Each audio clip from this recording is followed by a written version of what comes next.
We back at it. We back at it. I gotta change this shit. This shit is fucking with me. I gotta change this live on air shit. I gotta change it to something different. All right, there we go. There we go. So real quick. Live in 5 seconds. 4, 3, 2, 1. All right, there we go. All right, so AJ Leno was good. Mr. Justin, clarity is king, and dudes don't even understand it. Monogamous player, the Paul 9559, 55th well, Duke of Lux, Money Mitch, and to the rest of y'all that's watching in the shadows, a fly on the wall with it. We appreciate y'all. We got Miles Cunningham. We got Jay Roman. Everything y'all want to plug, anything y'all want to, speak on before we get into it? Yeah, man. Everybody, what's up? Is your boy Miles Cunningham. What's up, K-Zag? What's up, Jay Roman? What's up to the chat? Respect to y'all, man. We here again. It's Saturday, man. It's time for the Manhood is a Skill Set show, so y'all know what it is. But just real quick, I just want to remind everybody to go to masculineidentitymembership.com. Go to masculineidentitymembership.com. And I've added a new tier. Like I added a new offer where you get 4 coaching sessions a month built into your membership. So 4 coaching sessions a month built into your membership. So go to masculineidentitymembership.com and check out the details of that package. And if it's something you want to get into, then you could get on that, man. But yeah, man, it's your boy Miles Cunningham. Appreciate y'all. And also go to badboymembership.com. Go to badboymembership.com. We appreciate you. And yeah, man, thanks for having me. Thanks for showing up, being here. Let's do it. Yeah, same for me. Appreciate being here. Thanks, Zach, for having me on, and Miles, especially y'all vets in this game. And for the people that's listening and watching, thanks for listening and watching. And I don't know if you listen to me or anything I say, you should, but I appreciate it, and I appreciate the ears. Plug myself. Jay Roman is in the building, and always that Silverback lifestyle. When it comes out as far as that program that we're building together with 50 here to really do some things. So, and Miles, man, 4 sessions, that's a lot for somebody that joins a membership, not only getting all the videos and stuff, plus to talk to the creators and get a personal, point of view and stuff. That's a lot, man. I you sit there and you said that, and I was like, damn. They getting a deal on that one. So, Yep. Salute to everyone who came in a little later. Jay Bird, I see you. Edward, Chris Demetrius from St. Louis. All people out in the Lou. Shout out to you, J98, Renee, Louisiana Red. I know I saw another young lady, Rita Simone, up in here. Dimension, I see you. Appreciate all y'all. I'm gonna start off with you know what? I'll say that shit for later. Okay. This is what I want to tell guys. I want guys to understand something. When it comes to dealing with women, I think, you know what? I'll go ahead and do it now. Okay. I want to start off with a quick story. I had a female coworker. She used to always do the Tinder dates. She would come into work and she would show everyone pictures of the guys she was, wanting to get out and see. And there was one particular guy that she was really attracted to. She couldn't wait to see him. Now, a day or so later, she came back in, and I guess some of the female co-workers was talking to her about what's up with old dude, and she lost desire to see him. And the reason why she lost desire to see him, because she said, well, damn, in the past 48 hours, all this man did was sit there and talk to me about who he is, right? and I think the mistake that guys make, this sense of getting a woman to build rapport with you or getting her comfortable, you try and show her who you are. You try to get her to get to know you, and it's almost like you're trying to say, hey, this is what I'm about. Is this good enough for you? Right? It's almost like you're telling her a bunch of shit because you're pining for acceptance. Trying to qualify with her. And who you are. And my thing is, it's not important for women to know who you are. It's more important for them to know what you're about, right? As far as who you are, me and Miles was talking offline, that takes time. So it makes no sense to try and show women, hey, I did this one. this is why I think the way I think. No, you show women what you're about, and the reason and how you do that is you're consistent in what you do. You're consistent with your behaviors. Now, and if a woman needs clarity, if she doesn't understand something, then you provide clarity, which all clarity is really is the quality of transparency. That's all it is. Like an example would be this. If you invite a woman to your home and you don't really break down what it is you want, you're like, girl, just come through and see me. We can hang out. And she say, hang out for what? Now she might kind of know what it really is, but she wants to see, are you man enough to provide clarity? Right. To be transparent about what you really want to do. Now, a woman should never ask you that. Okay, if she's asking you that, it's one of two things. Either she doesn't want to have sex with you, okay, or you're just being confusing with your marching orders, right? She don't know the assignment, right? So let me put it another way. You should come by, man. We can get together, see what it do. She's like, what are you trying to do? Girl, you know what I'm trying to do. Look, I'm trying to take them drawers off. You're just giving her clarity. That's a small thing, but you always want to be transparent. Matter of fact, if you think about it, if you're transparent in the beginning, you never have to get those questions on the back end. Right. But I'm gonna go ahead and let you guys take it over from him. Yeah. I'll just say, clarity is definitely necessary when you're, especially these days, because you hear all these stories with these guys, they fly chicks out with the intention of having sex with them, but they don't really like talk about that part. So then when they actually try to have sex with the chick and she denies them, then the dude get mad like, yo, I done flew you out. I done did all this and blah, blah, blah. I got you a hotel and you ain't trying to smash. Like, oh, that's crazy. You. And then the guy feel like the woman swindled him. When the truth is you kind of swindled yourself because you were just trying to assume the promise of sex instead of actually dictating or instructing the promise of sex. You understand? And not demanding, mind you, not demanding, but instructing, meaning you're letting her know that this is what's going to happen because you have a certain authority over your environment. You understand what I'm saying? So therefore, if she's coming into your environment, then she has to understand that that's a stipulation, that's a guideline of your environment. And a shout out to Aaron Summers for the $5 super chat. He says, shout out to y'all. Shout out to you too, Aaron Summers. Appreciate you. Right. So it is up to you to be upfront with your identity. You understand what I'm saying? It's up to you to be upfront with the basic principles of what you're focused on. You understand? The type of man that you are. Now, another thing that you're looking for when it comes to dealing with women is that you're looking for a woman who has a level of interest and curiosity to want to continue to get to know who you are, right? To get to learn more about you, because on a first date, there's not much you're going to necessarily learn about somebody. Even if you have sex with them, there's still not much you're going to learn about the person necessarily, right? The first date, you're going to get to talk for a couple of hours. And even if you have sex, you probably going to smash from anywhere from a half hour to an hour, depending on how you get down, maybe even shorter than that, right? Depending on how you get down. And then after that, it's like, hey, text me when you get home, I'll see you soon. And then you probably won't see her again for another week or whatever it is. So the thing is, you're looking for the type of woman that enjoys your company, has an understanding of the type of man that you are, meaning the archetype. Like, okay, you're a guy that knows what he wants, and that's it. You're the type of dude.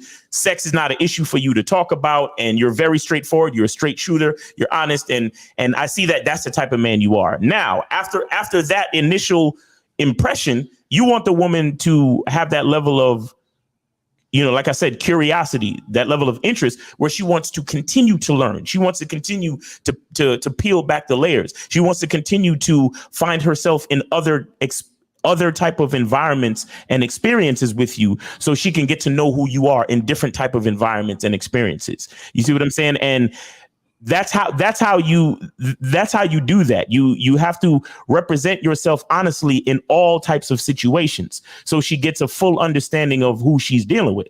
Because some of a lot of the biggest problems that happen with dudes, and the reason why they wonder why women treat them in a way that is averse to who they really are is because you're not brave enough to show the woman who you really are.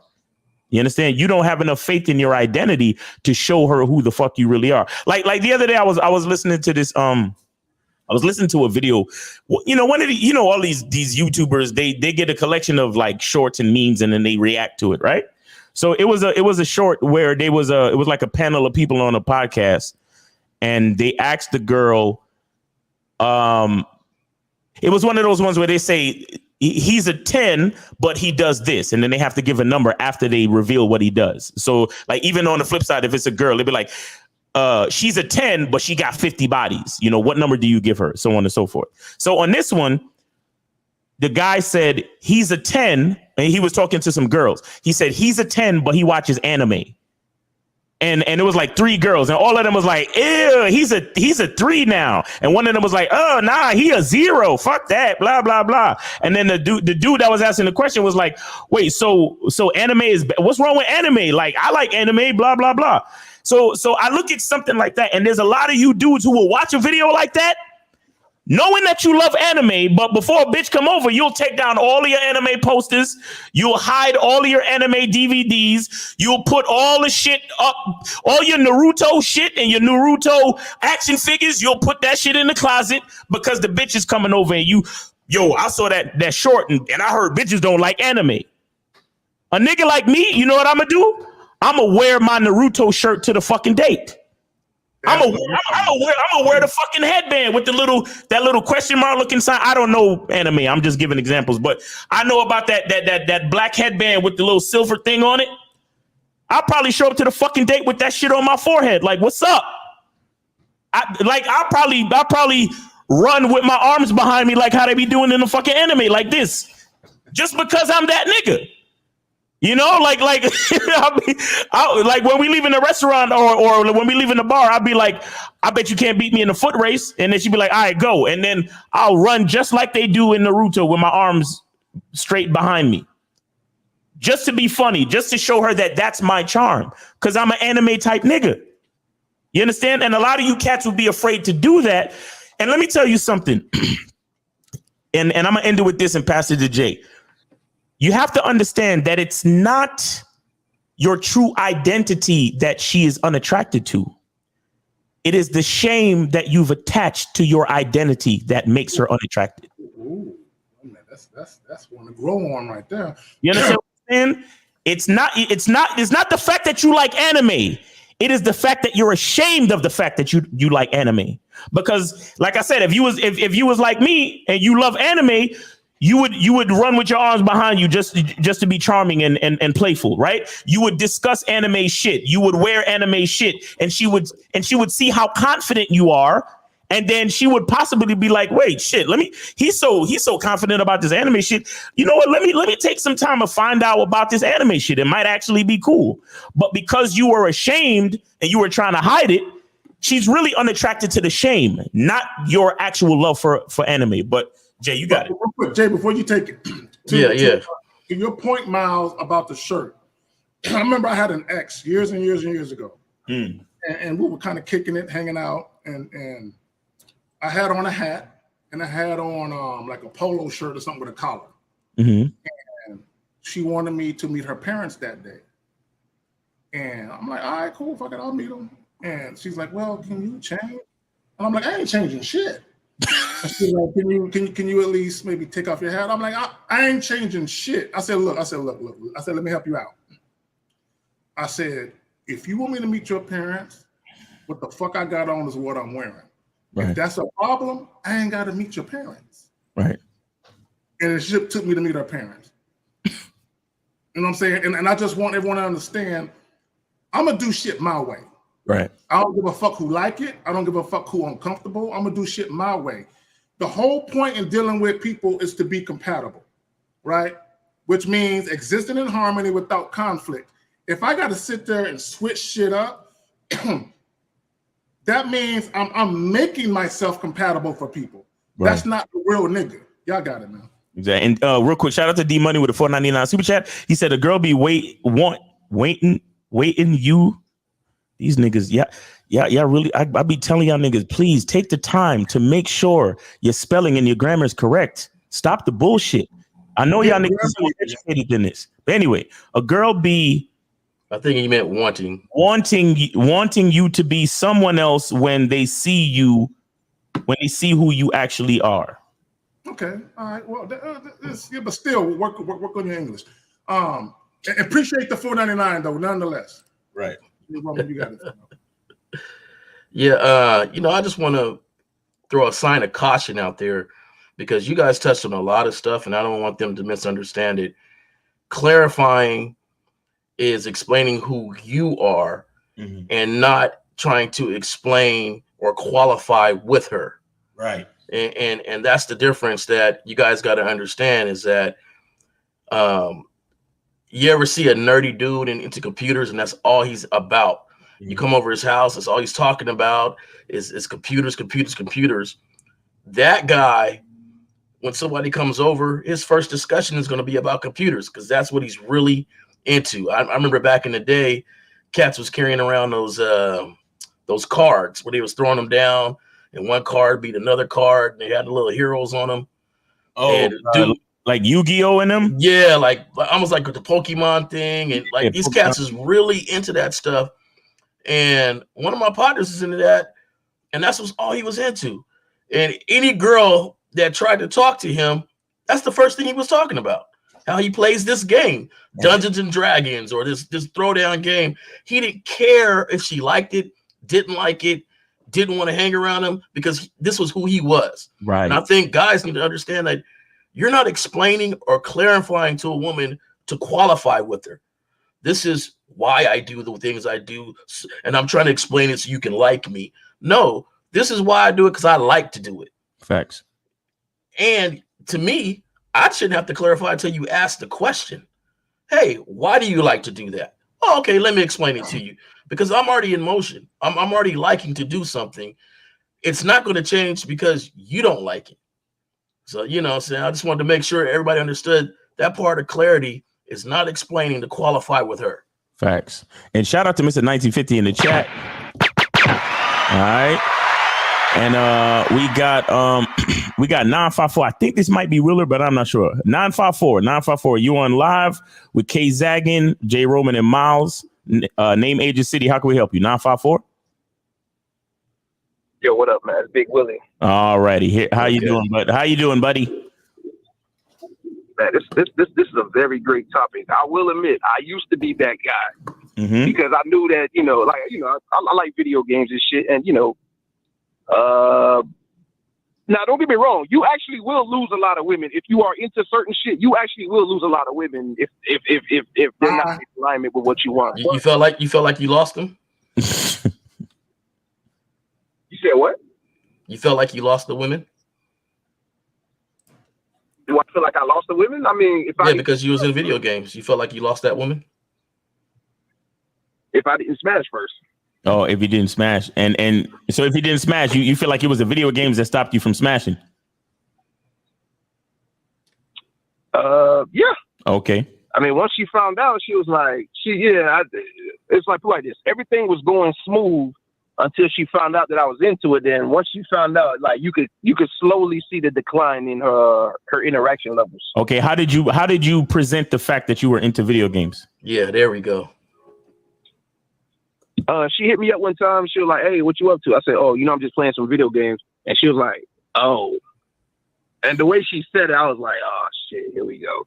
She's like, "Do you play it all the time?" I'm like, "Yeah, I play about 3 hours a day." And she's like, "Oh, well." Were you sitting in the basement playing the game, or did you have your own place? I have my own place. Okay, go ahead. Now, when she asked you what you doing, and what game were you actually playing? I don't remember. It was some type of RPG. It was probably Final Fantasy. Final Fantasy. Okay, now, so if you was truly a nigga that was really into your shit, and a bitch asked you, "What are you doing?" Right? What you could have said was, "Oh, I'm on a quest to go get the dragon and capture the orb to save the princess." And then she would have been like, what you talking about? And then you'd be like, yeah, I'm playing Final Fantasy. This is like my favorite game. You understand what I'm saying? And I'm on this quest doing this thing and da. You understand? Now, when you but when she asked you what you were doing, you was like, oh, I'm just playing some video games.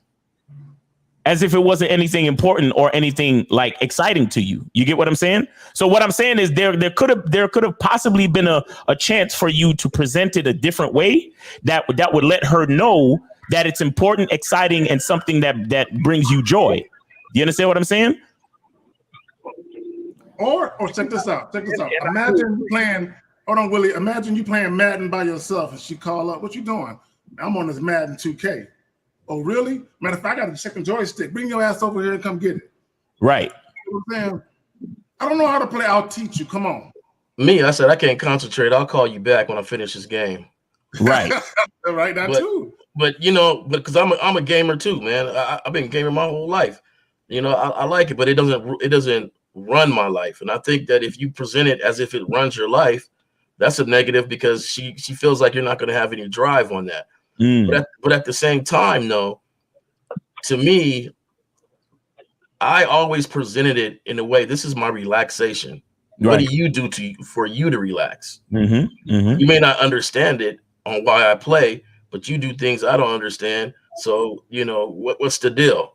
Right. And so when you present things, it matters. Like Miles saying, how did you present it to her? Where you like, oh, I just spend 3 hours a day. Like I go home from work, I hop on this game. Right. I wake up, I hop on this game. Like, how did you present that to her? Right. Shout out to Mr. Justin. He says he's giving an example of a way to present it. He says, I'm exercising my imagination and problem solving skills while working on my hand-eye coordination. You see what I'm saying? Like, or you could say, I'm relaxing after a long day. Like, what are you doing right now? Oh, I'm just unwinding after a long day. You understand? Now, you don't necessarily have to say I'm playing video games. You could be like, yeah, I'm relaxing after a long day. And she'd be like, oh, so what exactly are you doing? Oh, I'm playing one of my favorite RPGs. RPG, what does that mean? And then you start to get, oh, it's a role-playing game. So what I do is I do this, and then I make certain orders to attack, and then I summon spells, and I do this. Matter of fact, you should come over. Let me show you. It's really exciting. You should come check it out. Or the next time I see you, maybe I could, blah, blah, blah. You see what I'm saying? But when you just say, oh, I'm just playing some video games, it gives the impression that he sounds like a kid. It gives the impression that you're not doing anything of any importance. You're just wasting time. That's what it sounds like. And again, I'm just giving you, possibilities as to what happened. If this bitch truly hated niggas that played video games, then it is what it is. You understand? Fuck her then. Yeah, and we just got to leave her alone. You know what I mean? Let me add what I didn't like when she asked do you do that often? How long do you do it? Yeah, I do it about 3 hours a day. I wouldn't tell a bitch that. She don't need to know my scheduling for when I do the things I like to do. She don't need to know that. But that started off with him saying, I'm just playing video games. And because you did it that way, now she's in a position where she's leading the conversation. Exactly. And the moment you answer that, you're following it. Right. Because you're qualifying. So, Willard, this particular chick that you remember the decline in the conversation after you let her know with the video game, like what at what level were you guys? Did you already smash? Like, what was the situation with you and this chick? No, we didn't smash it. But everything was in motion.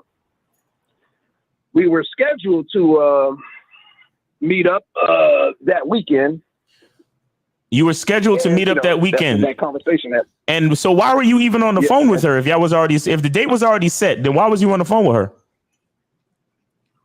She called. She called. Who gave her the permission to call? Who said she could call you? Oh, come on, man. Here you go, man. No. Okay. And even if she called, you could have easily been like, "Hey, I'm kind of busy right now, but I can't wait to see you on Saturday. Have enjoy the rest of your day." You don't understand that? I mean, everybody runs their strategy differently. Oh, but do you see how the example of my strategy could have worked out a little bit better for you? I see that it could have possibly. It could have possibly worked out. It could have. Hey, well, my nigga, you all about possibilities, because with you, it's always about the amount of women. So if any way that we could increase the amount of women, probability speaking and statistically, that's what you want. Yes or no? Don't act like that, bro. All right, let me ask you something, Miles. Yeah. On a typical day, on average, including online dating, how many girls would you say you holler at on a daily? On a daily? Lately? Like -1, like not a lot, bro. Like point something, like not a lot, honestly. Like maybe half a chick. So, like on a daily, half a chick. So Because I be skipping days between when I actually holler and when I actually swipe on my dating apps and shit. I ain't even gonna lie to you. But let me hold on real quick. Go ahead, Willard. Go ahead. Yeah, go ahead, Willard. I said also including online. Yeah, including online. Like I said, I be skipping days between when I actually get back to chicks on the dating apps and all that. So it sounds like you're going against the code of you must talk to 25 girls a day. Oh, no. The code of talking to 25 girls a day is for niggas that need to get in position to get their roster up. I'm not that nigga. I teach that because I'm there, bro. What are you talking about? Oh, okay. I just thought that y'all were on it every day. Like, all right, nigga, no. We teach niggas who trying to get into the position that we're already in. What are you saying? So Willard, let me figure this out, man. You didn't believe his response to the lady that didn't like video games would work the way he said it. So then you turned to try to debunk something else that you thought he wasn't doing. I will sit here and tell you that it does work, because I had ladies come over with magazines, sit on the couch, look through their magazine while I played Madden for hours. That's how you get it. Waited until I was done, and we went out or we enjoyed ourselves. Either way, it's just the way you explain it, and they like to be in the presence of you while you're doing something you enjoy. Exactly. Because the way you presented it. Yes. But real quick, Willard, before you say something, I remember I had this chick that I was dating, and I have a twin brother, for those of you who don't know. And we would always take turns. I would go over his house because we had a season of Madden going. I would go over his house. We would get it in, or he would come to my crib. And this chick at the time that I was seeing, she would beat her sometimes when my brother would come over. And like Jay said, we'd be there for hours. She would be in the kitchen cooking.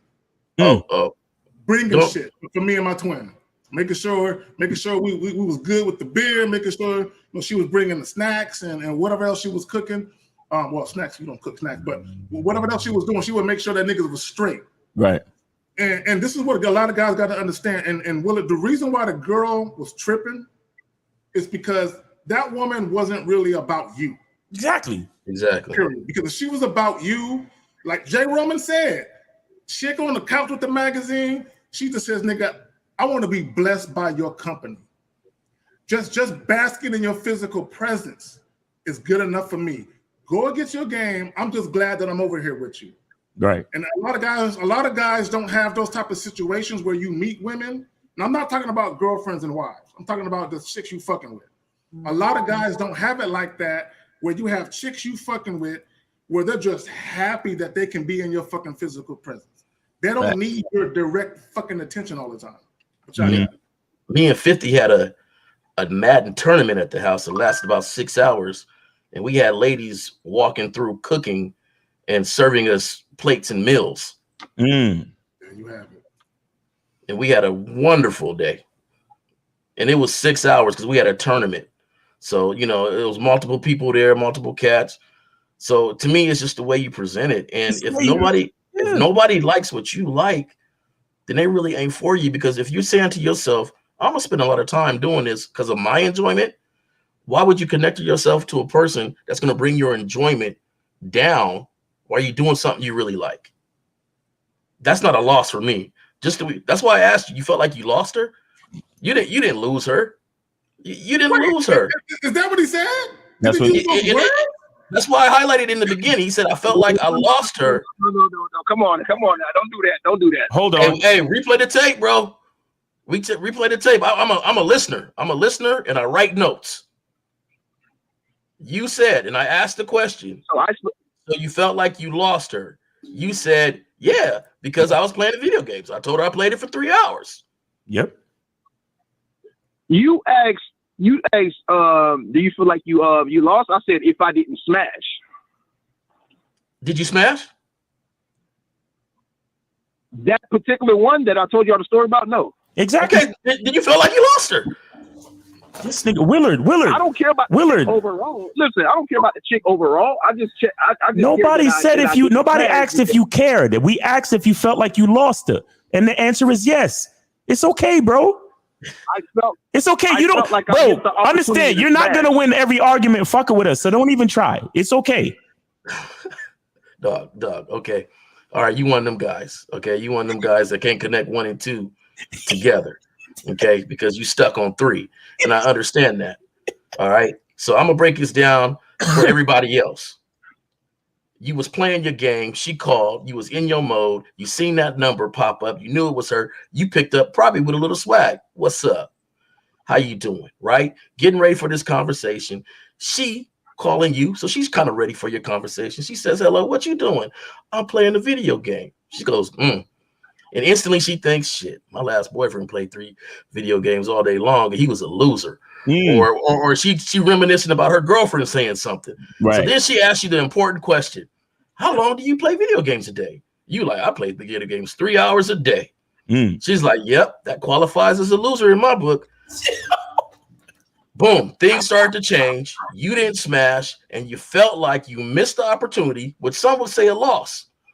Missed the opportunity to smash her because your answer on the video games. Right. Are we all on the same page? Yeah. Okay. So we there. So everybody else will say, yeah, you admitted that you lost the opportunity or you took a L because you're video game playing or telling her that. Would you agree? Yes. Oh, that's just what I said 5 minutes ago, Willard. That's it. And then all we're trying to say to you is that things could have probably went different if you presented it a different way, or if you had followed the rules of the game, which states that if the date is already set, you don't need to talk to her, bro.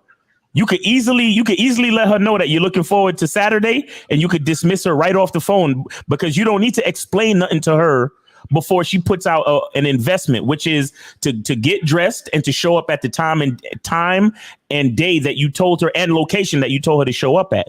Do you understand? That's the point of that first date, to see if she at least knows how to follow instructions and she's interested enough to respect your instructions and your request. You understand? So you started trying to qualify yourself over the phone to her before the first date, before the first initial investment. You understand? Because remember, a woman's currency is attention. So her calling you, she was seeking attention. So if I could get attention from you and get you to try to qualify yourself to me, I already know that I've won the battle. I've already know that I've already walked all over you. And then when you do that for a woman, she doesn't even need to see you because you're uninteresting to her now. You understand? But what would have made you interesting is her call you up. Hey, how you doing? What you doing? Hey, girl, hey, what's up? I'm really busy right now, but I'm looking forward to seeing you on Saturday. I'm really looking forward to seeing you on Saturday, but I gotta go. All right. So you enjoy the rest of your day. Talk to you soon. Click. I'm about to get this touchdown on you, bro. Right. Exactly. Back to regular life. But on the other end, she would have been like, oh, he busy? Oh shit. I guess I better wait till Saturday then. So Willard, I got a question for you, man. And when that happened, what did you learn from that situation? I just want to know how your mind think, man. What did you learn from that situation when that happened? Multiple things. Basically, I learned that I either had to hide the fact that I play video games or I had to present it differently. You had to do what? What was the second thing? Present it differently. Okay, so the next time, did you lie or did you present it differently? You lied.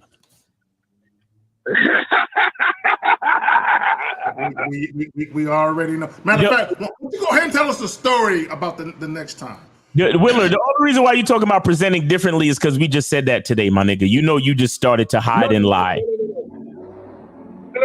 I knew that. It's just, I don't know. I just don't really feel comfortable doing that. Exactly. So it was easier for you to hide and lie. We understand. Give us an example of hiding and lying. Give us an example. Willard. Wait. Give us a clear, Willard, listen. Give us a clear-cut example of when you hid and you lied about your passion for gaming. First off, why y'all keep saying lying? Nigga, just hiding. Whatever you feel comfortable. I can break that down. If you misrepresent yourself, whatever some consider that a lie, right? Yeah. What do you feel comfortable with? Hiding or lying or both? Whichever one you feel comfortable with, use that one in your own mind, bro. It's okay. And give us a real quick example of the next situation you had.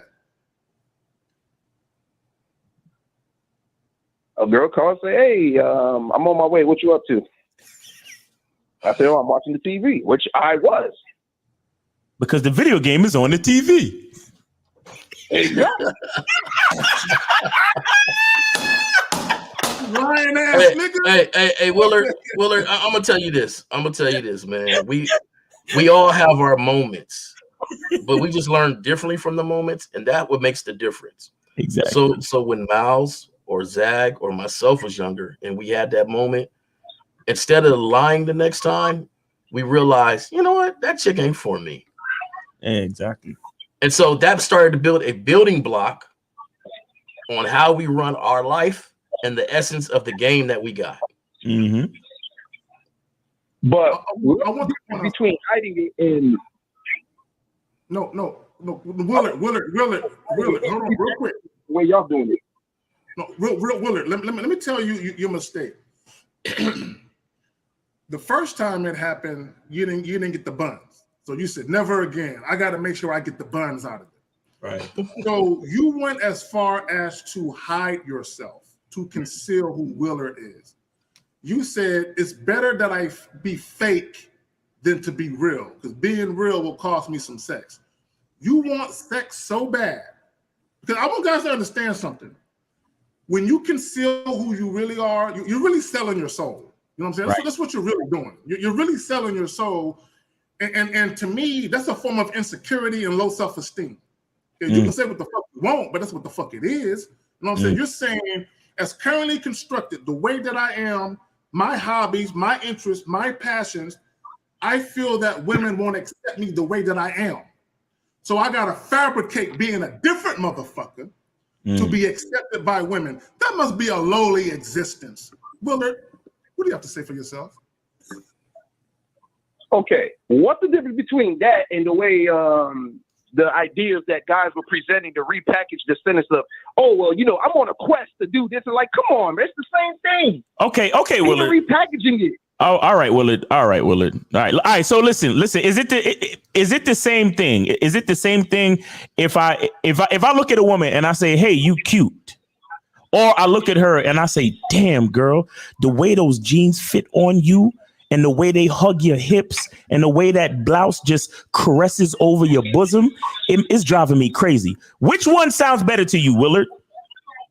You cute or all the other shit that I just said?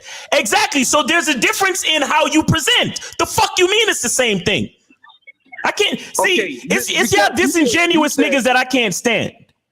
You understand? Because you clearly know that there's a difference. But, oh, man, it's the same thing. What's the difference between saying I'm playing a video game and saying that I'm on a quest? Man, it's the same shit, man. Fuck all that. Y'all niggas.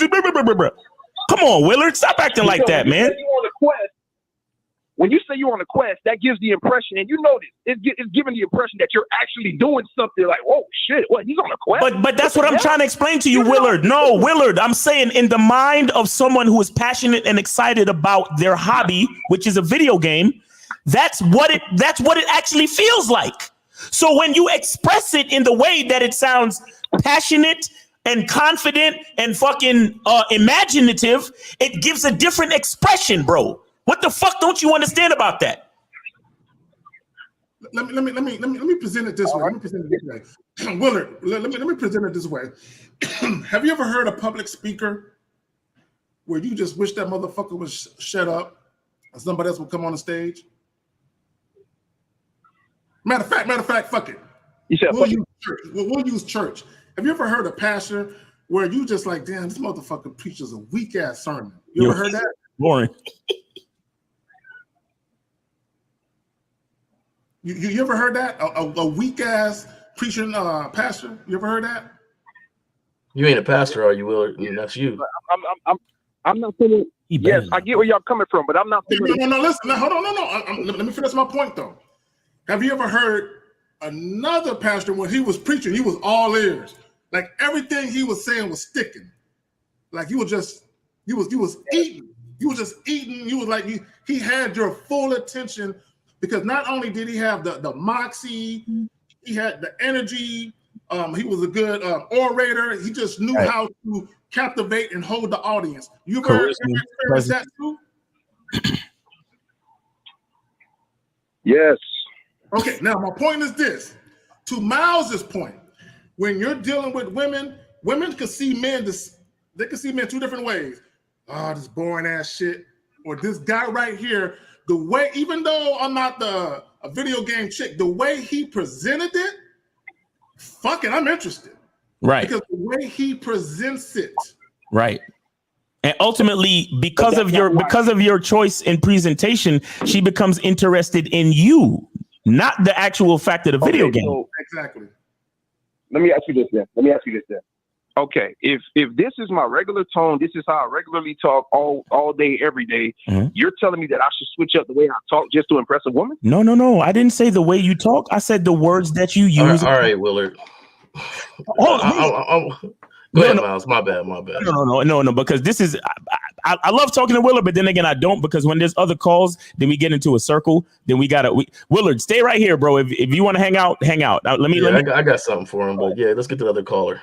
All right. So 347, you're on the Manhood is a Skill Set show with Kay Zaggin, J Roman, and Miles. Name, age, city. What's up? Devon, E-Money, 22, New York. What's up, bro? How you doing, bro? What's up? You got a question real quick? What's up, y'all? I'm good. It again? You have a question, and thanks for the super chat. Now I was trying to explain the super chat. I was like girls always see me as a serious nigga because they be wanting me to do goofy shit, and it like confusing with them. They be trying to catch at it too when I don't do goofy shit, get upset and all that. Okay, so D Money, like you always seem to give such a fuck about what women think and have to say about you and who you are as a man. What's up with that? I mean, I don't have a. What can I say, man? I don't know the answer to that question, honestly. Yeah, because sometimes I don't care. Sometimes I care about what they say. Simple. Sometimes you don't care about what they say. Sometimes. Yeah, sometimes I don't care. Okay, sometimes so let me ask you a question. Do you love yourself sometimes? Nah, I love myself all the time. Oh, okay. So if you love yourself all the time, why would you care about what someone else thinks of you? Sometimes.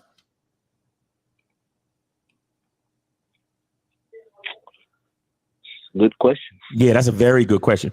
All right, hold on right there. D Money, don't go nowhere. D Money, don't go nowhere. J Roman, you said you had something for Willard, right? Yeah, because every time you guys go outside of giving an example outside of women, he seems to lose it. Willard, his whole focus is around women. Willard, you still there? I'm listening. Okay, all right. So this is how I'm going to present it to you. When you are very, very passionate about something and gives a fucks who thinks about that thing, and you're just passionate no matter what,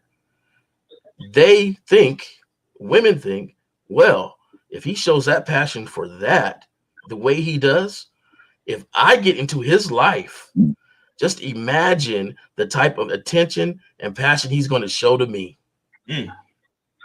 But you got to pass the test by not giving a fuck. Facts. So my thing is that those ladies who sat on the couch in the magazine, pretty soon they started asking questions about the games I was playing. Started rooting me on, started knowing what was going on, asking me about it, because they knew that's what I enjoyed to do. I didn't care if they liked it or not. And there's many people. I'm not the only one. I ain't special when it comes to that. There's a many ladies who sat on the couch reading their phone, reading a magazine while their dude played their video game. Right. And they enjoyed being in their presence because they were passionate about it, and they knew when he put it down, he was going to be passionate about them. Exactly.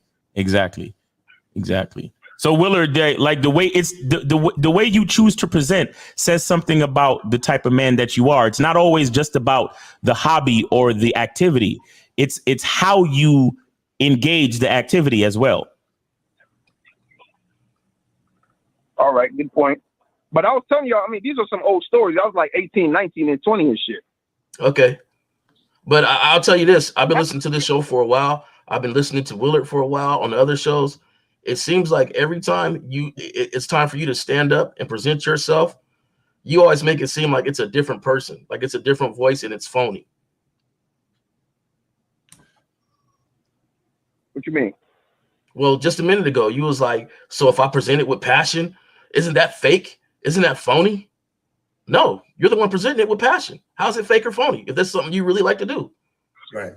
But you always say it as if it's a third person that's coming out of you. That's not true. Being passionate about yourself and what you like to do, that ain't fake and phony.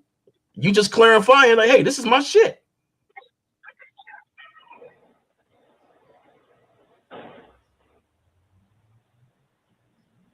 Hello? Did I lose him? It says he's still there. I don't know. No, I'm here. It's just. I hear what you're saying. It's just basically we just look at it differently. No, when I'm saying it to you, I'm gonna say it one more time, and then we gotta go. My thing is this: Miles just said, "Present it with passion," and you said, "Hey, what's the difference? Isn't that phony?" And my thing is, I gotta look deeper because if you think presenting yourself and something you enjoy to do with passion is phony, then there's an issue there that every time you stand up for yourself, you're being phony. I'm not passionate about that particular thing. Okay, but there's other stuff, Miles. I mean, not Miles, Willard. There's other stuff, right? See, I'm a thinker, man. I'm a thinker. I listen to the show. Wait, say that again, Willard. I say if I'm passionate about something, yeah, I can present it in a passionate way, but I'm not really passionate about video. That's like, yeah, I mean, that's something I like. Video game 3 hours a day, nigga. That's man. All right. Willard.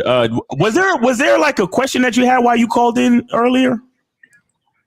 Yeah, I asked you already. And now, please refresh my memory. What was that again? The amount of women you holler at every day. Oh, okay. All right. So, was there anything else you wanted to discuss? Well, one final thing. What do I got to do for y'all to keep Steve off the show tomorrow? Oh, we're gonna need. What was it? $10,000? I think it was 25. $25,000 to get Steve off the show, but $10,000 to have Steve on the show, but his mic would be mute the whole show. There you go. I could do 1,000 right now. I could do 1,000 right now. You could do 1,000 right now. Well, if you do 1,000, we can only keep him off the show for like the first half hour. 3 minutes. Where'd you go? I ain't even know this, y'all. That's that. I mean, look, if you want to send the money, we could keep him off the show for the first, because you a repeat caller, so we'll do that. We'll do the first 30 minutes just for you. Hey, Willard. Willard, you don't see my face a lot. This is the only show I'm really on. So what's your issue with Steve? Clarify that with me. What's your issue with Steve? You're disrespectful. Disrespectful for who? The callers. Oh, so you trying to stand up for all the callers that Steve has disrespected in the last few years, huh? Okay. How does he disrespect them? Because they call on the show. And I believe Kay Zagan has barked on motherfuckers before, but it's just sometimes the motherfucker, like, I ain't gonna lie, it's a lot of losers that be calling up. True. But come on, to sit up here and just, obviously a lot of these guys grew up without a father figure. So to sit up here and just automatically just go at these callers next. Like, come on, bro. That's not necessary, man. Right. Well, listen, I gotta ask you so. Is $ Miles in the game? If you send 1,000, please, then we will keep Steve off for the first 30 minutes of the show. That's a fact. I need him off the whole show. For 1,000, you only gonna get the first half hour, bro. Sorry. Hey Willard, if I said you was whack as fuck, I heard even care? I heard the phone blink. I was like, this nigga really sent it. Willard, what up? If I said you was whack as fuck, would you really care?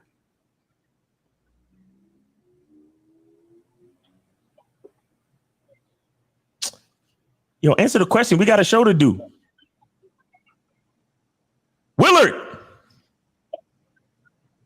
Willard, you still there? What's going on with you, bro?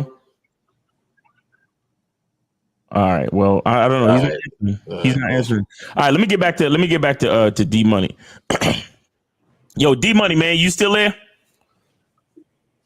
Yeah, I'm right here. Yeah, man. All right. So you got any more questions? Any more questions for us, or anything you want to talk about as far as the topic? I mean, you didn't finish explaining that to me. You were saying like I shouldn't like care about what females like think or whatever. No. You said you love yourself all the time. You said you love yourself all the time, but sometimes you think you be worried about what bitches think. So I'm like, how you love yourself all the time, but you worried about what people think of you sometimes? It don't make no sense. Let me provide some clarity to the young brother. Yes, please. Because I want people to understand that caring what people think is not exclusive to women. Right. Like, I care what everybody else think, but you bitches, I don't care what you think. No, as a man, you shouldn't give a fuck what nobody thinks. Facts. Period. This is the problem with the world. The world is full of fake people. If you really want to know, hold on. If you really want to, for everyone that complains about the dating game or the dating landscape, the reason why the dating landscape is fucked up for a lot of people is because the majority of people are fucking liars. Don't nobody know how to be real. Can't nobody be honest about what they really want. Don't nobody know how to stand up and have a real conversation about what it is they're really trying to do. And it ain't just one gender or the other. It's all y'all motherfuckers. You know what I'm saying? Look, let me tell y'all something. There's nothing funnier. Okay, and I love this shit because to me this is like karma with a cherry on top. There is nothing funnier than two manipulative motherfuckers sitting across from a dinner table at each other. You know what I'm saying? From each other. One dude and one chick. Both these motherfuckers are some liars. Okay, and this is what I mean by that. You got one dude right here who can't be honest that all he really wants is sex. And that's why he's even at the fucking dinner table. Then you got this chick over here who knows this nigga wants some sex, but she don't want that nigga dick. And she can't be honest and say, you know what? I don't want to date. I'm not really interested in you like that. So you got two lying motherfuckers, and neither one of them, with a chick, don't want the dude, but the dude don't want the chick past just the sex, but he's pretending he wants more. Just two lying motherfuckers. I love it. They deserve each other. Y'all lying motherfuckers deserve each other. But anyway, y'all got it. I'm looking at this meme right now. It says, consider how valuable your soul must be that both God and the devil are after it. And you over here worried about what a bitch think? Nigga. You understand? You're like for me, explaining this is kind of like your soul is like saying your identity, right? Who you are at the core of you, even beyond your physical vessel, beyond your body. Your soul is you. Your soul is that singular unit of the collective consciousness. You understand? So how it's very valuable. It's very valuable. It's specific and it's unique. You understand? And so it should be valuable to you. So if you spend, and I told you this on the Discord, bro, yesterday morning, if you spend the majority, if you spend 100% of your time focused on you and ways to make yourself better and ways to enrich and enhance and to level up your soul, your identity, whoever you feel that you are, whoever you think that you are, if you're 100% focused on making that better at all times, when do you have time to worry about what people think? Never. Exactly. So, because I'm always worried about me. Exactly. So that shit you wrote in the chat, that reveals that you still need practice figuring out, focusing on yourself. Oh, do we agree? I still do. I still do, to be honest. I'm not gonna lie. Yeah, you a young dude, but bro, you really need to work on it. You really need to work on it, which is why, like, you have to be. I tell you guys this all the time: be careful what y'all write and what y'all think. Not okay. I don't want to tell you to censor your thoughts. What I'm trying to tell you is to choose your thoughts. You understand me? Yeah. You have to make a choice. You have to make a choice on your self-talk. You have to make a choice on the quality of your thoughts. Think about what you think about, because whatever you think about, you become. So you over there thinking something about, oh yeah, bitches want you to be this and bitches want you to be that. Oh, let me put it in the chat because somebody might be able to relate. You understand? And I feel you. Like, there are other niggas that feel that way, but us three guys on this panel, we're trying to get y'all to get to that next level where it's like, I don't give a fuck what these chicks think. Like, literally, I don't care what a bitch thinks she want me to be or don't want me to be, or her opinion, her thoughts on my identity. That don't even make no sense. Because I'm so focused on my thoughts, on my identity. I'm focused on my words, on my identity. And I'm focused on my actions, on my identity. So that means I'm thinking positive and uplifting and elevating thoughts about myself. I'm speaking uplifting, positive and elevated thoughts about myself. And everything that I do is to elevate and to uplift myself and to make myself better and to reach the highest version of who the fuck I need to be before this shit is over. Because remember, it's going to be over one day.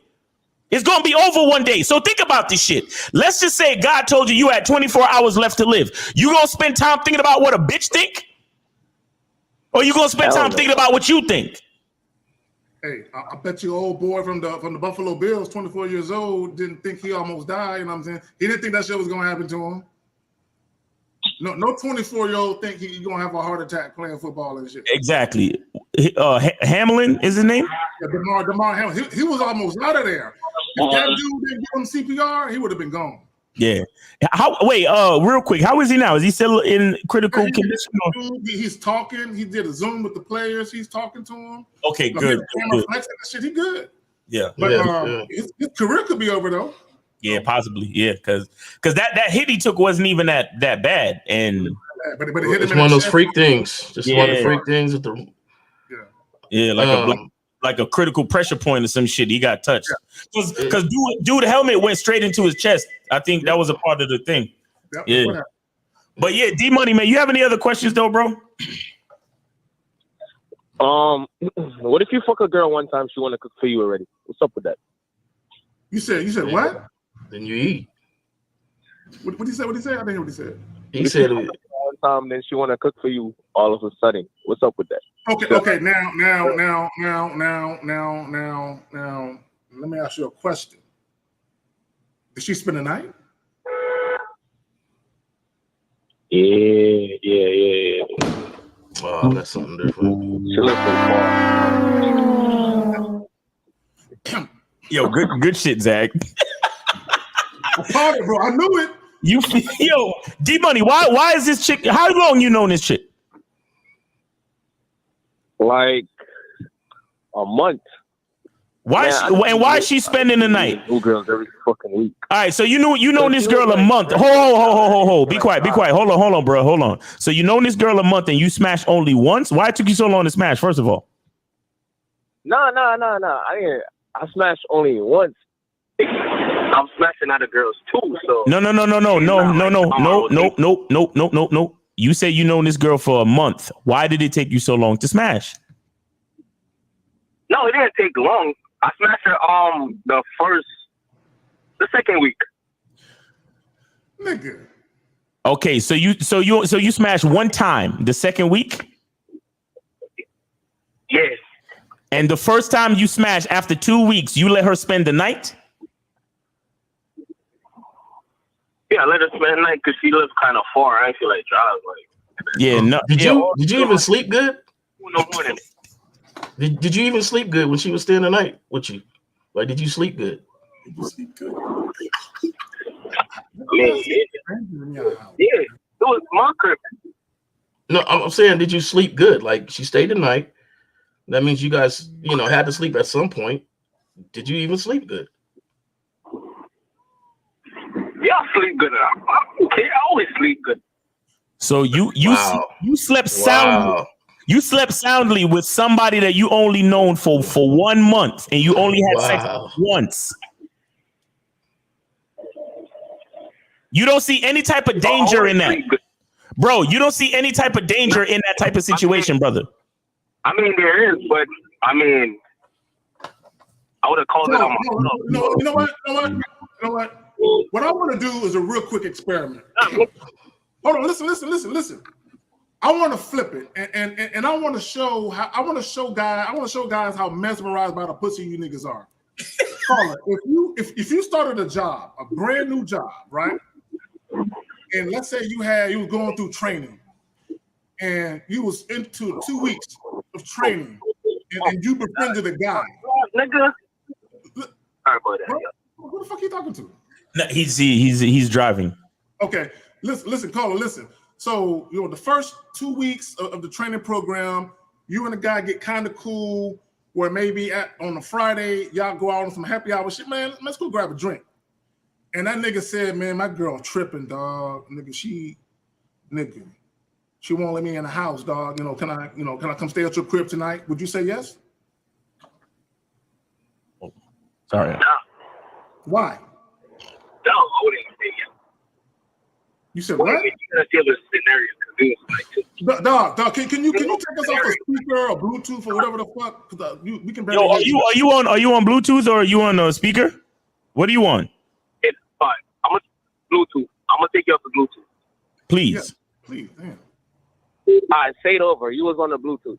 Okay, so you start a new job, right? You got a 2-month training session or whatever the fuck. Within the first 2 weeks, you and the guy get kind of cool, where on a Friday, y'all go out to a happy hour joint, y'all grab a drink, and he's talking to you about his relationship problems.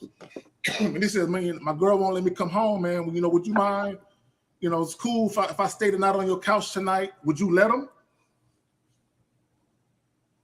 On my couch? Nigga, would you let him stay the night at your crap? Come on, nigga. You know the answer. Come on, answer the question, nigga. But I don't know him. Like, I don't know the nigga, though. Like,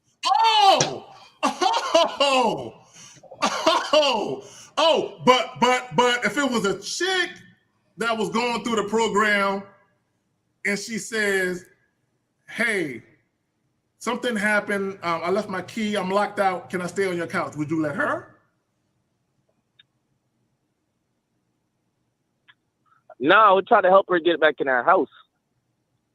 The only time I let a girl spend the night at my house is if me and her fucking. That's the only reason. If we're not. So what did I say? How mesmerized by the pussy you a rest haven, huh? I just want to push it in perspective. Tired, right? You can literally know the same different people for 2 weeks, but because one person is fucking you, all of a sudden now you know them. Wait. D Money. What you said?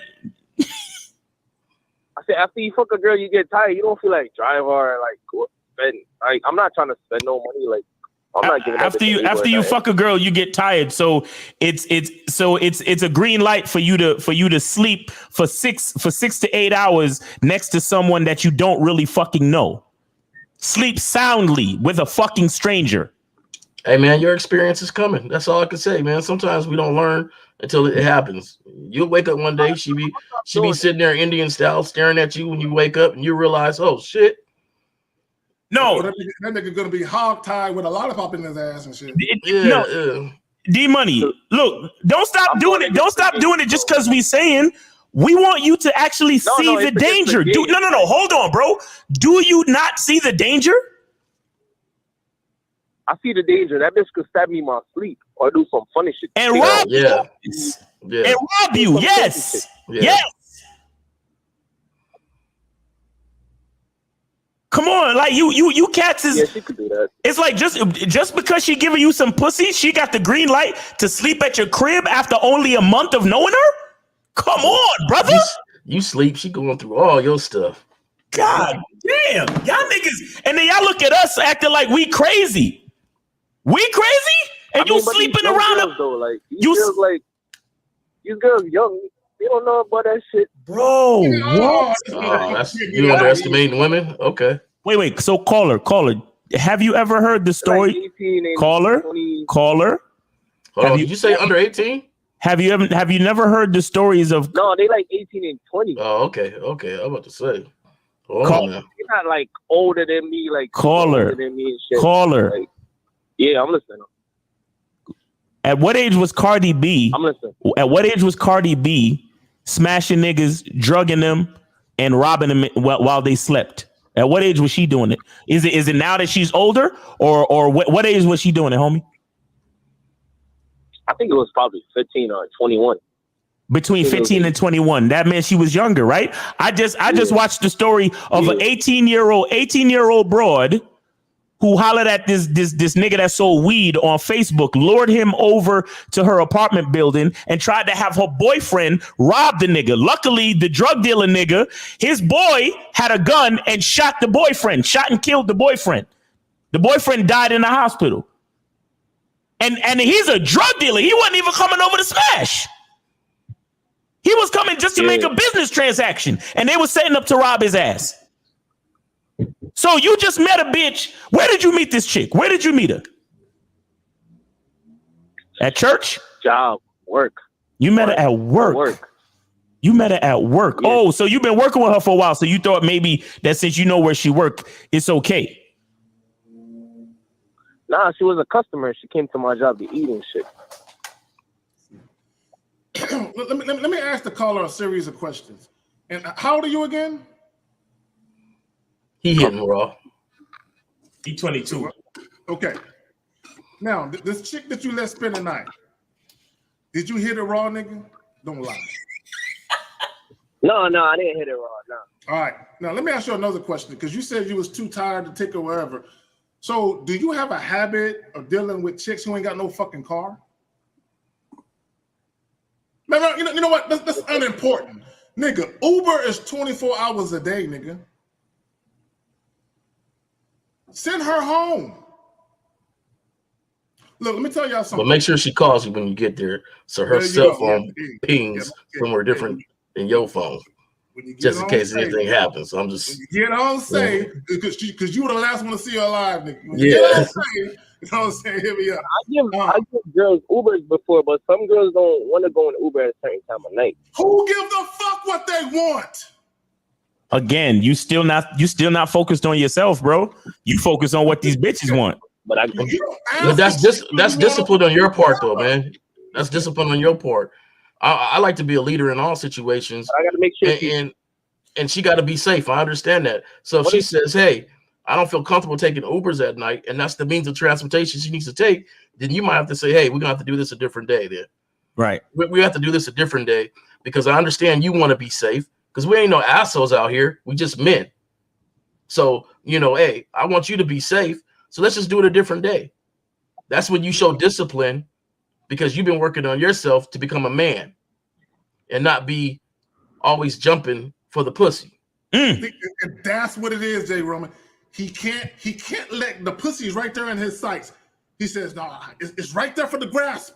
If I do it another night, I might not get it another night. Right. This is how you know guys are so mesmerized by pussy. My time not that free right. I don't got that free time to like hit bitches like early. It'd be like late because I get off work late. Okay, so, well that's why you gotta find one with a car. That's why you gotta sacrifice, nigga. That's why you gotta sacrifice. So okay, no pussy then. Fuck it. If she don't have a way to take her ass back home after y'all smash, then she can't come over. How about that? Because is it more important for you to get the pussy late night and have her possibly rob your ass or stab you in your sleep, or just say no to the pussy? Which one?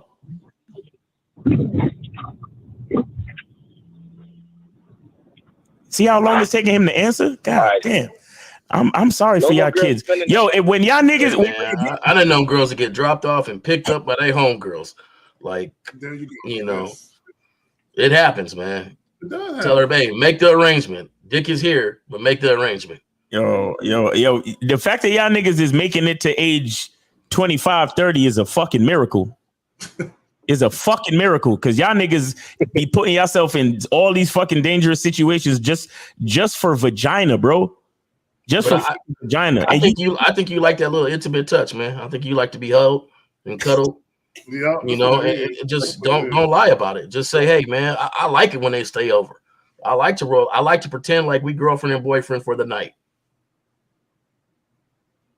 Nah, I don't, because bitches sleep bad. But so it's more than one? I want to drop it. Oh, this nigga, hold on. Caller. So how often do you make a thing of this where you got all these multiple chicks just laying up in your bed, laying on your chest, y'all pillow talking, she making hearts around your nipples and shit? How often does this happen? I don't pillow talk. I don't brand on my game after I fuck a girl if I'm not tired. You how got laundry? Often are you having women spend the night? How often are you having women spend the night? That's what I want to know. I'm not gonna lie, a lot. I'm not gonna lie, like a lot. How often you wash your sheets, bro? Yeah, how often you change your sheets, homie? Because I know you only got 2 pairs of sheets. How often you change them? Twice a week sometime. It depends. Twice a week? Okay. If bitches don't come over, I change it once a week. Oh, all right. Yeah, Man. so I change my sheet. Yo, man. Before we move on, caller, is it safe to say that every girl you smash gets a chance to spend a night with you? It gets an opportunity to, to rob you, perhaps? No. Some girls I give over home. Some girls went home. Some girls stayed. Like, it depends. Have you ever looked at one of them and said, I think you're a little too grimy to stay tonight? And I kicked her out the same night. I didn't even smash her or nothing. I had to kick her out.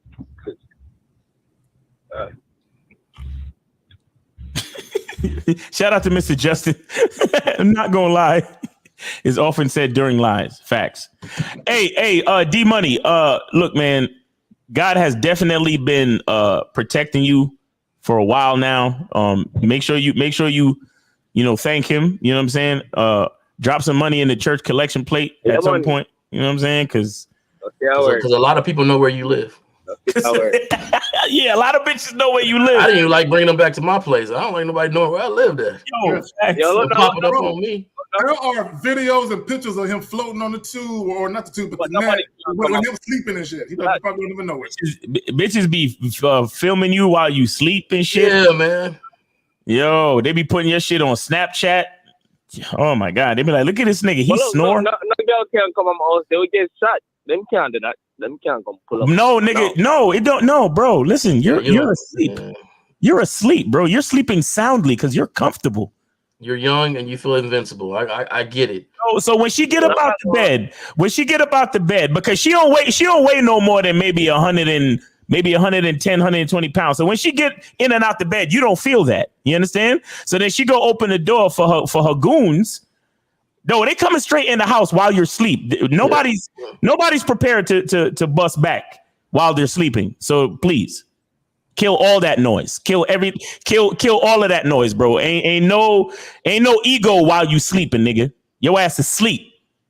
And not only that, he probably sleeping butt naked. So the last thing he want to do is get out the bed and squabble with niggas. Yeah. Sleep butt naked. In the middle of the room, butt naked. Hell no. Yo. So are they cooking? Are they cooking for you when they're there? Because that's how this all started.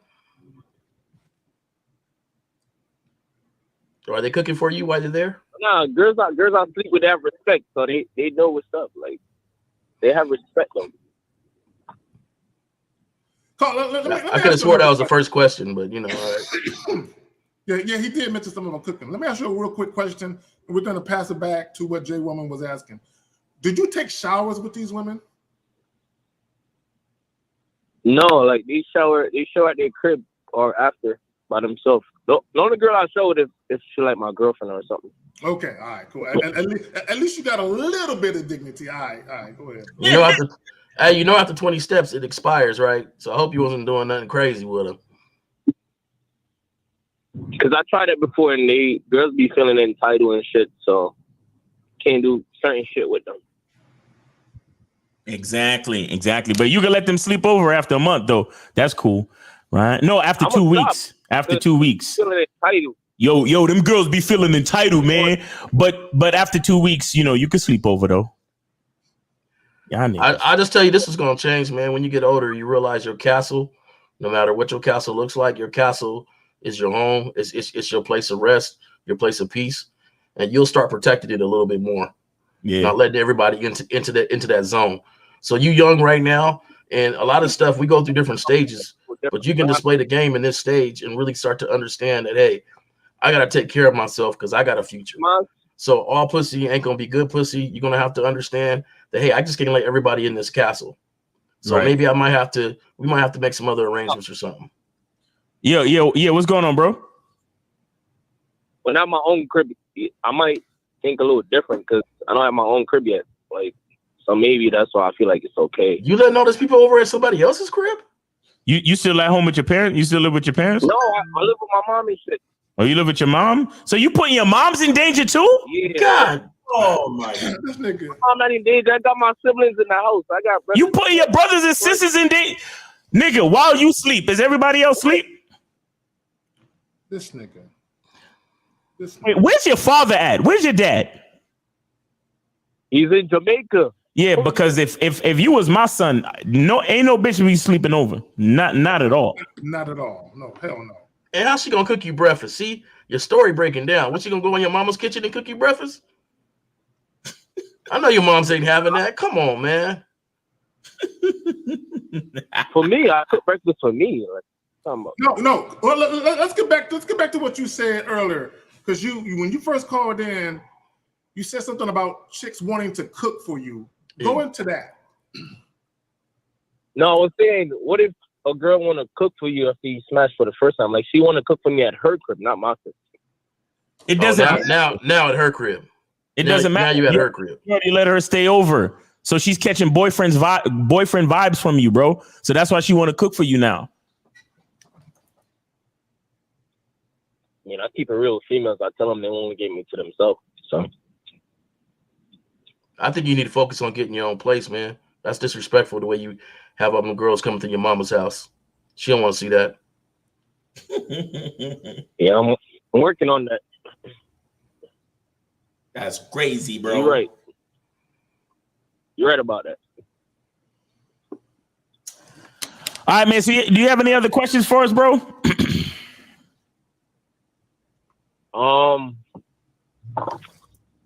Okay. I'm going against the game in like some aspects. How can I like get on track with the game, like fully on track? Are you on the Bad Boy membership? Boom.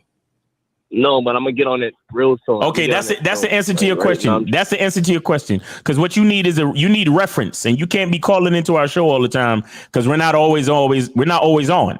So you need reference. You need to be listening to information like over and over. So you need to have access to the Bad Boy membership. That's what you need, bro. All right. All right. Appreciate you, man. Thanks for calling in. Thanks for sharing your story. And shout out to Emmanuel Desir with the 1999 super chat. He says salute to the panel. And guys, if y'all want to call in, 516-387-1224, 516-387-1224. We got a few more minutes here. So y'all can call in 516-387-1224. Got any questions? I think we got a couple questions. Yeah. But I can't bring him up because K-Zag is all. That's all K-Zag.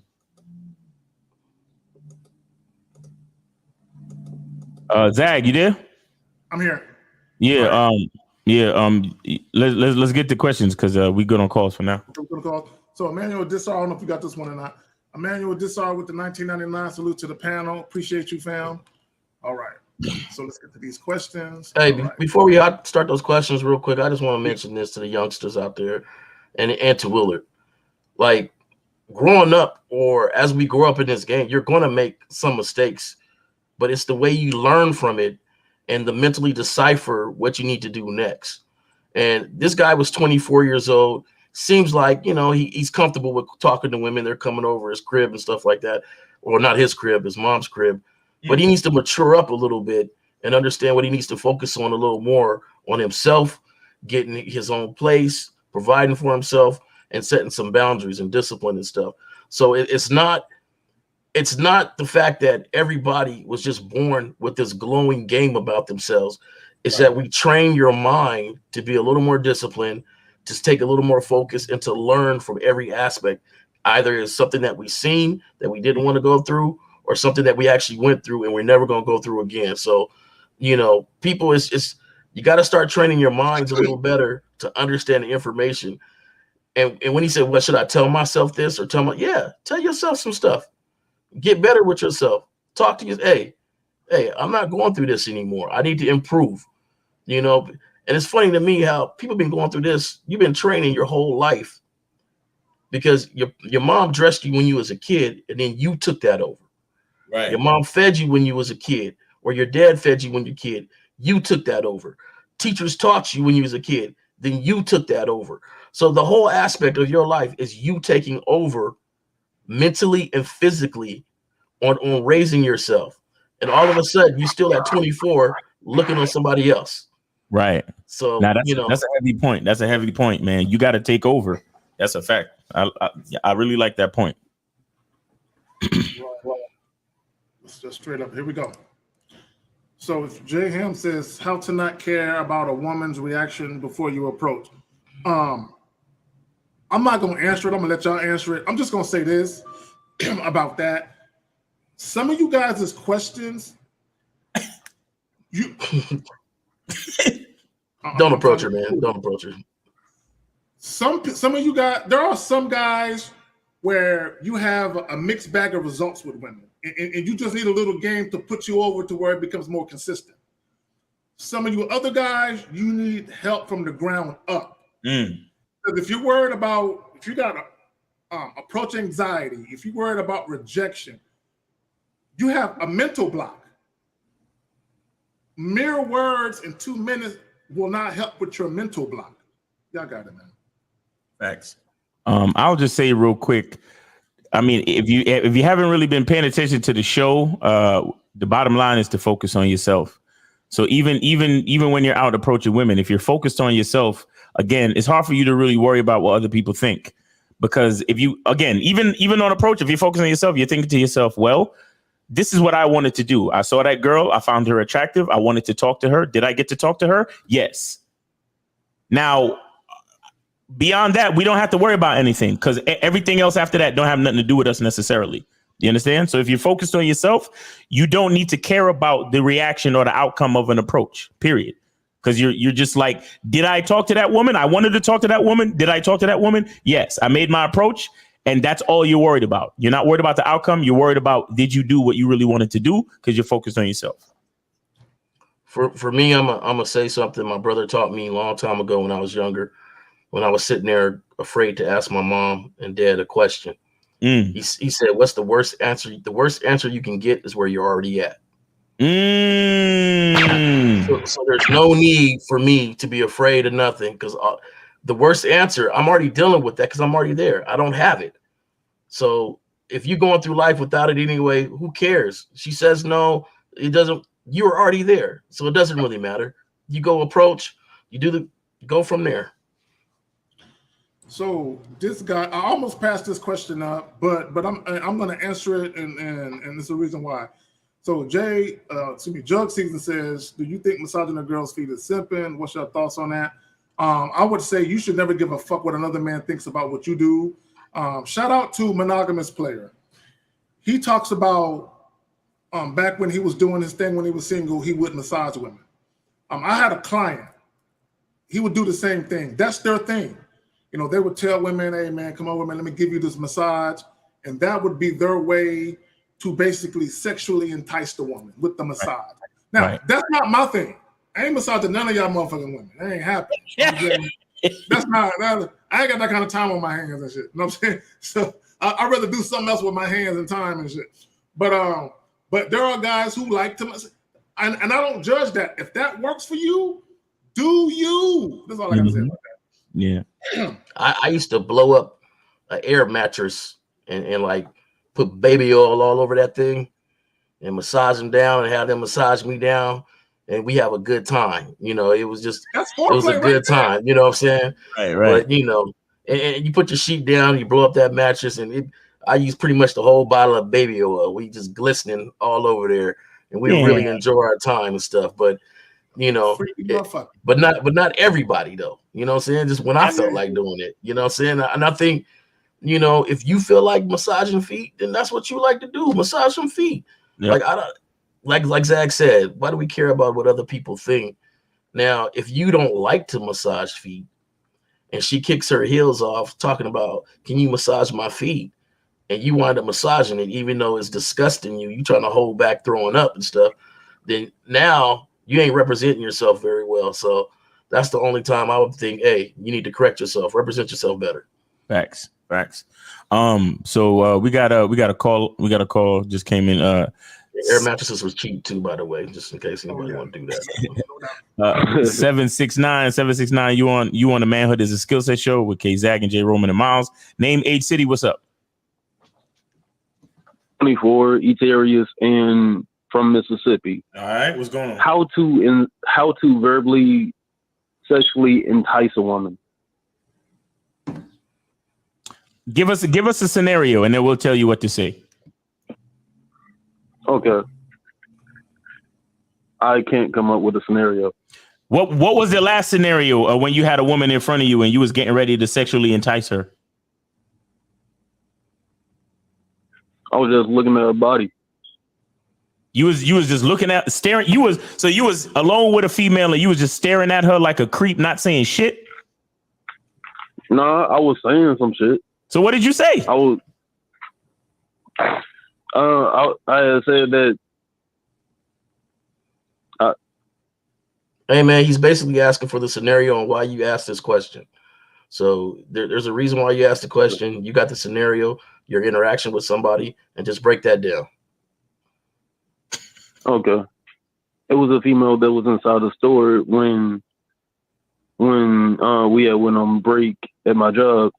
Then she was at the restaurant. I spoke to her, and I was talking about end up making her wet the bed. Then after I ended up saying some shit like that, then she went some back and forth. Then after that, I had told her to put my number in her phone. She did. Okay. So what's the issue then? You told her about you gonna make her wet the bed. You know, that's some sexual innuendo, and she actually gave you she obliged and gave you the contact info. So what's the problem? I just want to know how to do it a little bit better. Okay, so this is what it is. This is what it is. So you want to get to the point where you can actually pull the shit out of the spot right then and there. Is that what you're trying to do? Yes. That's luck of the draw, bro. Like what you said to the chick and she gave you the number, you could have said it to another chick and she would have let you take her home. That's luck of the draw. So there is no, this is what guys got to understand. There is no exact verbiage that someone can give you to say that's guaranteed to get a woman out of a nightclub, a lounge, or a bar. You just have to be at the right place at the right time, talking to the right chick. Exactly. And hold on. Like old boy says, you have to be sexually attracted. She has to be feeling you like that. Right. But go ahead, y'all got it. No, I just want to say, other than being able to sexually entice a woman, you also have to have a plan, right? Because you say you met this girl at work, right? Yeah, during break. During break. So you ain't got no bathroom or broom closets at the job? No, this I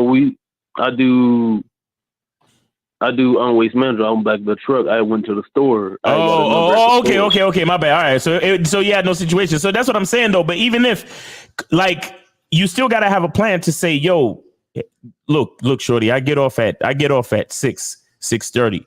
You know what I'm saying? I want you to meet me at my crib, or I want to meet you at the crib, or I want you to meet me at this hotel, or what I'm saying is a part of your give direction. A part of your creativity has to be to describe the plan. You understand? So you're giving instructions on what you trying to, because you said, oh, I want to make you wet the bed. But what I'm saying is go a little bit further. Be like, yo, listen, I get off at 6:30. I want you to meet me over at the ABC Motel over on Crenshaw. And then what I'm going to do is I'm going to cock your legs back like this, and I'm going to get deep in that pussy, and I'm going to make you wet the bed. You understand what I'm saying? So take down my number, this, that, and the third. You understand? So it's not just, oh, I'm gonna make you wet the bed. Like, no, nigga, where are we gonna be at? What time? Like, how are we doing this? Paint the picture. Bring it all together. Paint the full picture. You got a lot of you guys. You know what you want, but you cannot ever express how you want it. You gotta put it all together, because remember, you're the man, you're the leader. You gotta have a plan. You gotta have a whole structure. You gotta have everything laid out. So all she gotta do is show up and shut the fuck up and take dick. You understand? But y'all niggas be, first of all, you too afraid to even say something sexual, and then you afraid to actually give her instruction on where and when to be. You see what I'm saying? Let me say this real quick, and I'll pass it to Jay.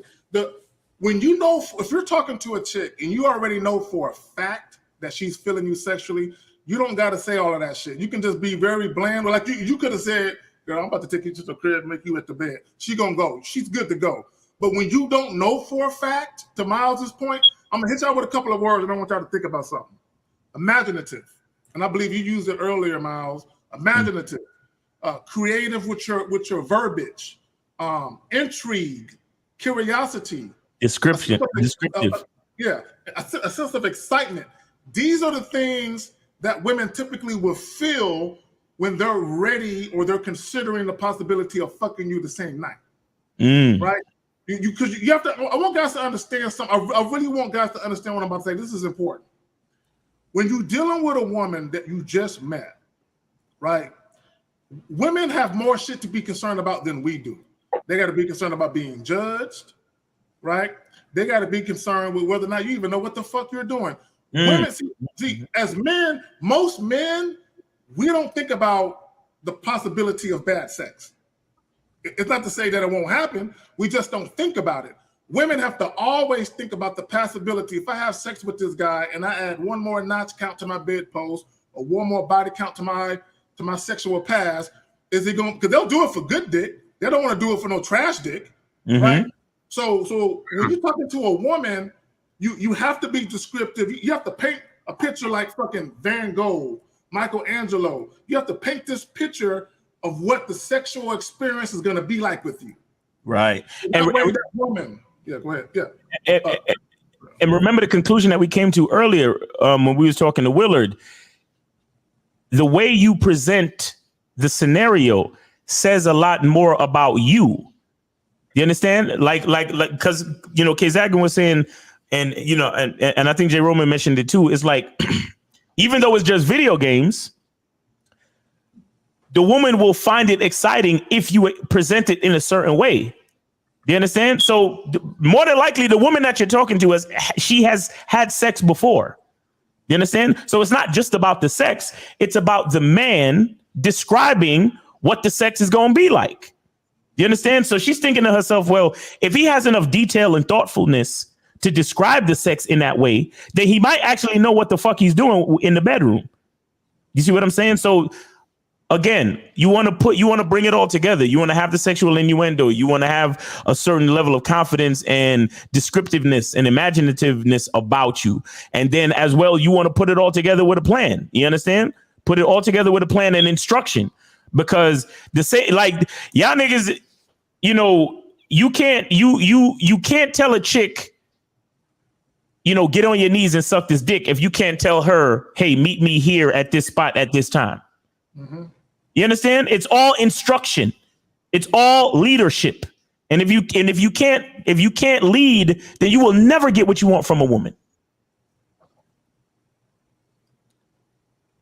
So my question to you, man, is you got the number, right?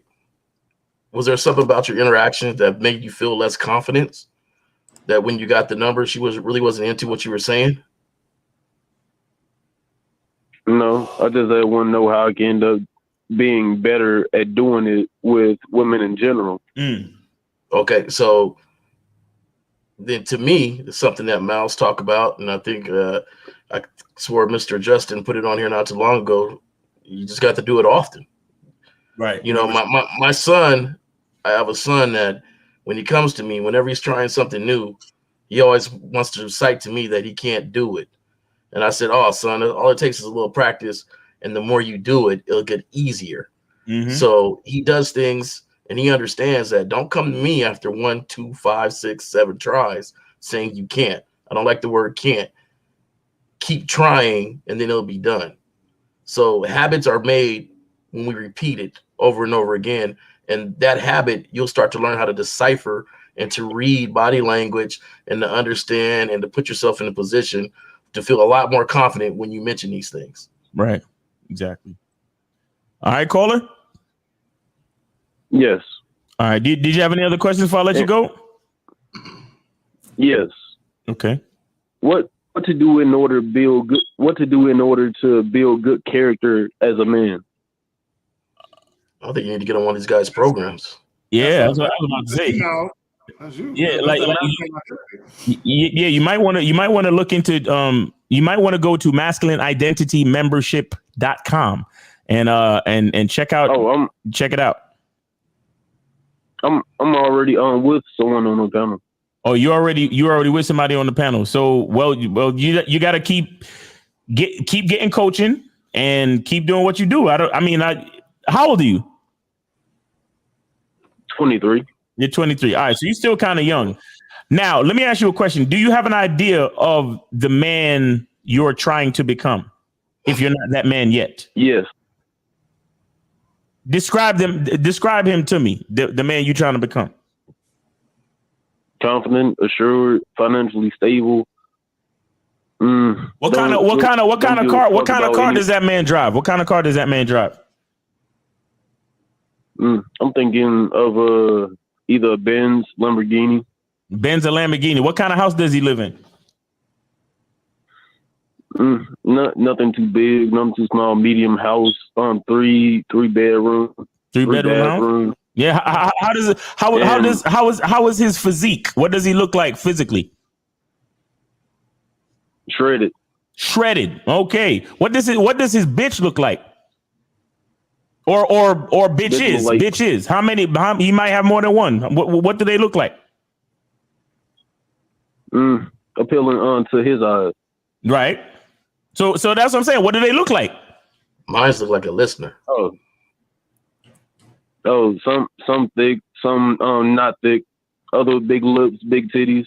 Okay. All right. And how much money does this man make a year? 200,000. At least 200,000 a year. And what city does this man live in? I didn't think that far. Okay, you see, you got work to do because you need to work out all the fucking details and start working on every last one of those details. So if this nigga is shredded, then this nigga got to be eating right and hitting the fucking gym heavy. If this nigga's making 200,000 a year, that means he got to have a good profession, making some good ass money, and he got to be educated at least in his field. If he got multiple bitches, that means he got to know how to talk to women. So that means he should be hollering at chicks on a regular basis, right? He should be dating. He should be understanding who he is in reference to the type of females he wants to be with on a regular basis. If he's driving a Benz or a Lamborghini, he needs to know that Benzes and Lamborghinis only take premium gas. So he needs to have a budget to make sure he only put premium gas in his car at all times. And you got to know that his oil changes is going to be well over $1,000 for those type of cars. So he got to be making money. He got to know how to deal with bitches. He got to be in the gym. He has a lot of work to do. Are you ready for that work? Yes. Well, there you go. Look at the details of the man you want to be. and work on every detail on a day-to-day basis. Manage your time and do what the fuck you got to do. There you go. If you have aspirations for something, you should be able to see the end result. And like Miles says, there should be goals that you take to reach that end result or to get to the light at the end of the tunnel. But it has to be reasonable, not reasonable, it has to be realistic. It has to be realistic. Let me just say this. Don't focus too much on trying to take women home the same night. When you're having conversations with women, you can tell when those opportunities present themselves. You can tell, just naturally and organically, you can tell. Be more focused with just being consistent, getting women to respond to you. Whatever that means. Even if it doesn't result in sex right away, just get to that point where you start to get baseline consistency. And then as that happens, what you're going to develop, you're going to, not only would you see a pattern of behavior from women, and you'll be able to read women's body language better, but you will be able to develop a pattern by which you move and how you move. And then you'll get more comfortable in your own skin. And then before you know it, you will get to the point where you're talking to women differently. You're being more imaginative. You're being more descriptive in the way that you speak, because you're more comfortable with yourself. Your confidence is growing. Focus on that, see how that pans out, and eventually you'll see things start to pick up. I just want to add real quick that, everybody wants to be the porno star, but not the director. Everybody wants to talk like, I'll make you wet that bed. But there's a director on that scene. And so you guys got to start stepping back and mentally preparing yourself. You're the director. You're not the porno star. You handle the whole thing. Look at it from that direction. So when Miles was talking about having a place to go and following through with some directions and instructions, that's how you approach it. All right. All right, caller. Here we have it. Yeah. All right, man. All right, man. We appreciate you, man. Thanks for calling in. Take it easy. All righty. All right. We got 111. You are on live on the Manhood is a Skill Set show with Kay Zagan, Jay Roman, and Miles. Name, age, city. What's up? Hi, this is Elizabeth. I'm 29 years old, and I live in Bakersfield, California. Hi, Elizabeth. How are you?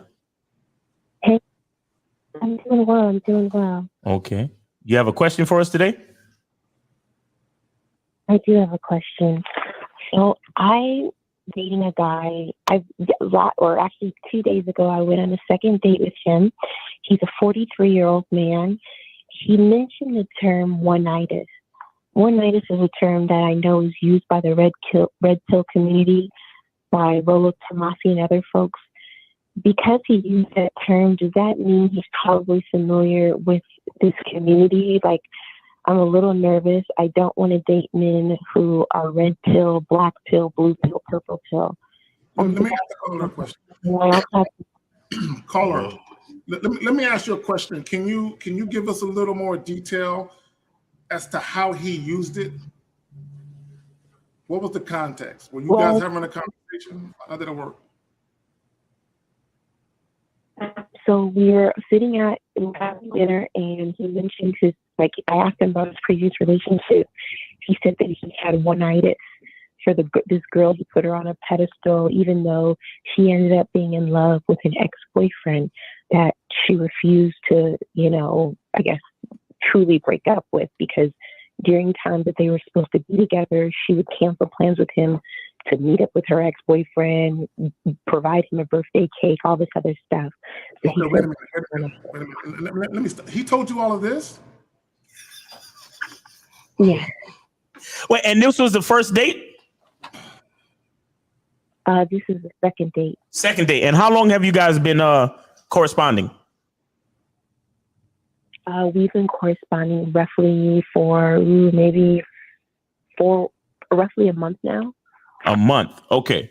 And so you say you heard him use the word one-nitis, and you're trying to figure out if he's a part of the red pill community or not. Yes. Okay. I think you're focused on the wrong thing. Now, are you looking for leadership? Yes or no? What are you looking for in this dating journey of yours? What are you looking for? Ultimately, I'm looking to be married, but I don't see that with him because of his age and because of a few other things. So why are you wasting his time? You want to have sex with this man? Because, well, we did sleep with each other. Oh, was the sex good? Was the sex good? Was the sex good?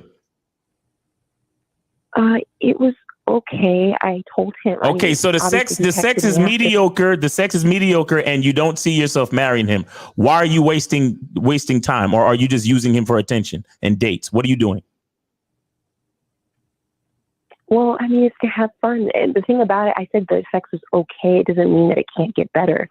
It doesn't mean that he can't improve. You know, the first time hooking up with somebody, you're trying to learn each other's bodies, so there's room for improvement. Okay. Well, keep going, Miles, man. I see where you headed. She's wasting his time. He's wasting his fucking time. But you asked us a serious question, like you're really interested in this guy, and the only thing that threw you off was his verbiage. I don't know about red pill, blue pill, or any of that stuff. I don't live my life in other people's eyes and stuff, in language and lingual. But Miles started asking you set of questions, and it seems like you're really not into him. You're really not into him. You don't have to find an excuse to not date him. If you want to bang him, go ahead and bang him again, and then leave. But at the same time, like, why are we pretending like you're into him?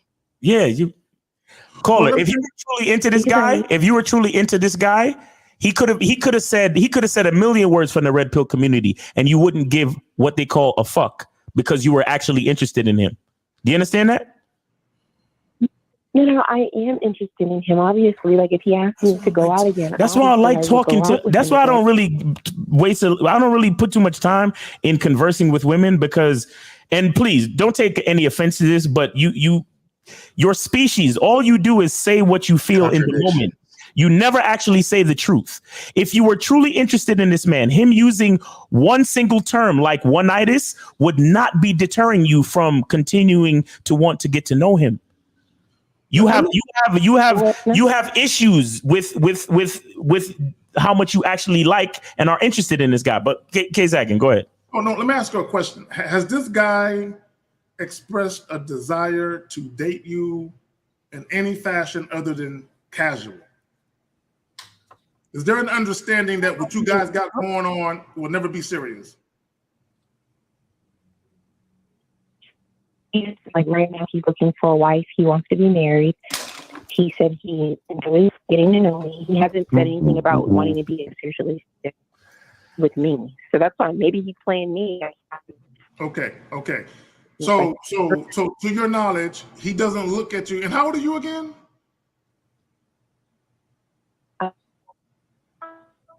I can't hear her. We didn't hear your age. Her phone is cutting up. How old are you again, dear? I'm 29. 29, yes. 29. Okay, 29. Okay. So this is what I would say. If you feel that he might look at you as someone he would consider long term, I think you owe it to him to leave him the fuck alone. That's what I think. Because don't play. He's an older guy. Don't play with his emotions. Don't do that to him. I think you should, at the bare minimum, make clear your position. Make sure that he understands that you don't see him as someone other than someone you just fucking with casually, and he's just someone to have fun with, and that's all he is to you. Elizabeth, how many other guys are you dating at the moment? 4 others. 4 others. He's the only person I've had. 4 others. And where on the bottom rung is he on the list? Because I'm sure he's nowhere near the top. Where is he in the sequence of the 5? He's about 9. Your phone is cutting up. But wait, hold on. What's going on with you? Your phone is cutting up kind of bad. Did you do something? Did you switch it, or did you move to a different part of your house or something? I'm sorry. I'm probably good, but can you hear me now or no? Okay, go ahead. What number is he out of the 5? Where does he rank in 5? Number 2. You hate these guys. So where's number? So what? If he's number 2, then what makes him number one? I would say because of his income and because of like just the way Wait. His income and what? His income and the way in which we interact with each other. The way in which you interact. So you have a good time with him. You get along very well with number 1. Yes. And I get along really well with the other guy too. It's just. And how long have you been corresponding with number 1? Number 1 has been almost 2.5 months now, but he's long distance. He lives in a different state. Oh, Jesus fucking Christ. Okay. So let's just do this. You're enjoying yourself dating these men, right? Yeah. I mean, I do want to get married this year. Okay. So when do you want to get married? I'm going to be married by the end of 2023. Okay. So put them all in the same room together and tell which one won. Sit them all down in the same room and say, "Hey, you're the winner. I want to get married. Can we make that happen?" Let's see how that works out. Because that's basically what you're doing. You're not really being serious with one because you're focused on 5. Elizabeth, are you willing? Elizabeth. Isn't he red? Hold on, Elizabeth.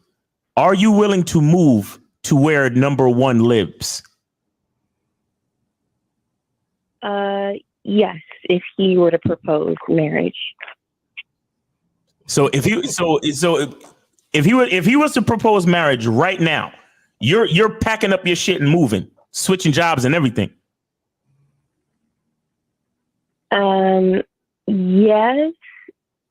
Yes. Okay, Elizabeth. So what if number 1 doesn't propose, but number 2 does? And then I will go with number 2. Exactly. So But you don't like number 2. The sex is mediocre, and he's possibly a red pillar, and you hate red pillars. Dude, what the fuck are we talking about? Hey, Elizabeth, did you know that marriage is forever? You know that marriage is forever, right? You know that, right? You know that when you get married, it's supposed to be forever, right? Yes. Yeah, so why would you even think about marrying somebody who you think might be a red pillar and you hate red pill guys? What is up with that? Why would you do that to yourself? No, I'm not doing any, I was a concern in the back of my mind. I was like, maybe he might be red pilling me or using me for target practice. Okay. I don't know. Okay. So let's look at the worst case scenario. Let's just say he is a red pillar. What now? It's just a pause for concern. I'm just like, because I know it's a pause for concern. It's a pause for concern. Okay, listen. It's a pause for concern, right? And I get your emotion. I'm asking you, what do we do now? Like, what do you want to happen after we've established that he is a full-fledged red pill ass dude? What do we do now? I'll still go out with him. Okay, so what does all this matter then? What does all this matter, Elizabeth? Tell us why it matters if you're still gonna go out with him, even if he is a red pill guy. Yeah, I guess that's a good question. I don't know. I was just exactly. You see why I don't talk to women? I just want to point something out. What's her name again? Elizabeth. I just want to point out the indecisive nature of women. Okay, and I want to point that out because earlier you said because of his age he wasn't marriage material. So you're really keeping him around. You're keeping him around as a stopgap. She likes attention. Yeah, well, that too. But it's like you're, you know what it's like? It's like you're gathering stamps and shit. You're collecting stamps. You know what I'm saying? She's a collector. You're a dude collector. You're collecting guys, and none of them are really the guy that you. Let me ask you a question. She got the infinity gauntlet. She collecting niggas. Let me ask you a question. Do you sexually lust any of these men? I do, but I know how men are. That No. Elizabeth, stop. We just need you to answer the question based on the question. You don't need to go any further than that. Do you have a strong lust for any of these 5 men? Please answer the question. Yes. Which number do you have a strong lust for? Probably about 3 of them. 3 of them. And one of them is number 1, the out-of-towner? Yes. Okay. All right. And we're going to assume that it's not number 2? It is number 2, kind of. I mean, how can you sexually lust someone that got mediocre dick? This doesn't make no sense to me. I think you need a whole new batch. because after the first time having sex with somebody, people are nervous. You don't know the other person's body. Were you nervous? Were you nervous, Elizabeth? Yeah, I was nervous. I had a full stomach of dinner food in my belly. Oh my God! He let you. He let you eat a bunch of food, knowing that y'all was supposed to have sex later. Well, we both did. We had dinner, and then after you know what? Look, let me. I just want to give me some space for a side note right here, guys. Leadership. Let me tell you how deep leadership goes. There are times when I take a woman out for dinner, a woman that I've been dating and vetting for a while already, so don't even get it twisted, right? But when we go out, I let her know, you can stop eating right now. We can box that up because we got work to do when we go home. Box that shit up. I don't want you getting all bloated and shit. I don't want you vomiting on my dick neither, because you are going to deep throat. The fuck? This is how whack a lot of you guys are. You bring a woman out to a lobster and steak dinner knowing that you want to have sex later, but you let her gorge herself until she gets fucking bloated. No, tell that woman to stop eating and we're going to box it up. When you see the waiter, you wave the waiter and say, hey, excuse me, can we have 2 boxes because we're done eating? You have to lead in every capacity. Anyway, go ahead, Elizabeth. So I got a question for Elizabeth. Out of these 5 guys, which one do you feel will be a great leader for you? I think the first 2, or actually the first 3 of them will be very good leaders for me. Okay, so at this moment, are you leading the relationships with them? No, I'm taking a more passive role. I'm just kind of leaning back, waiting for them to kind of initiate things. Your first question was about this red pill thing. Since we already figured out that that's not a real issue for you, then what's the issue for you now? Well, what if I'm being used? What if he just used me for sex? I don't know. That's in the back of my mind. I guess there's nothing I can do about that, but I don't know. I think right now at this moment, you would have to understand you're doing the same thing. Yeah. So pretty much you guys are on the same plane. Right. Aren't you using him for sex, dates, and attention at this moment? No, I mean, I'm interested in him. I like going out with him in this company.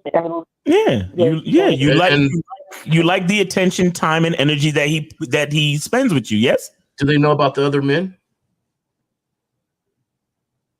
No, but I did tell him, obviously, I'm dating. Okay, so you got these men and you're trying to find your best option, right? Yeah. And you're trying to find it within the year. Right. So it's really not even about them.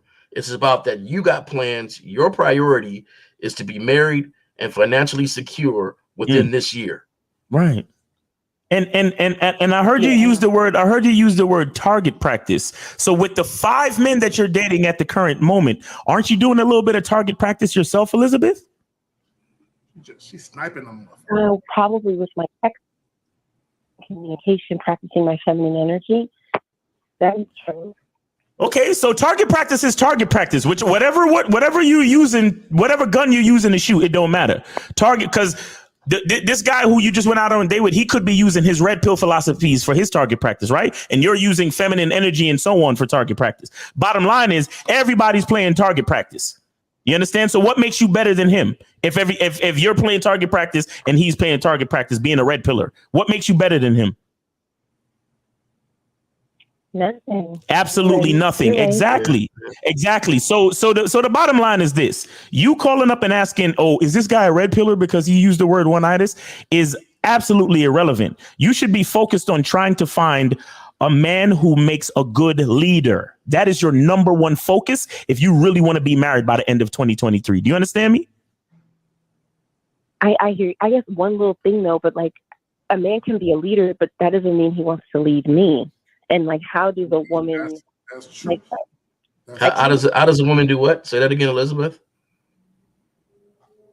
Well, because it's like he could be a leader. Like this guy, he's obviously a leader, but I don't know. He might not want to lead me. And like,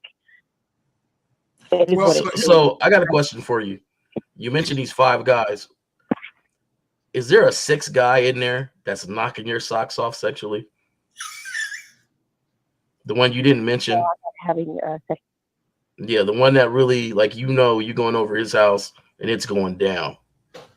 The emergency dick in the glass.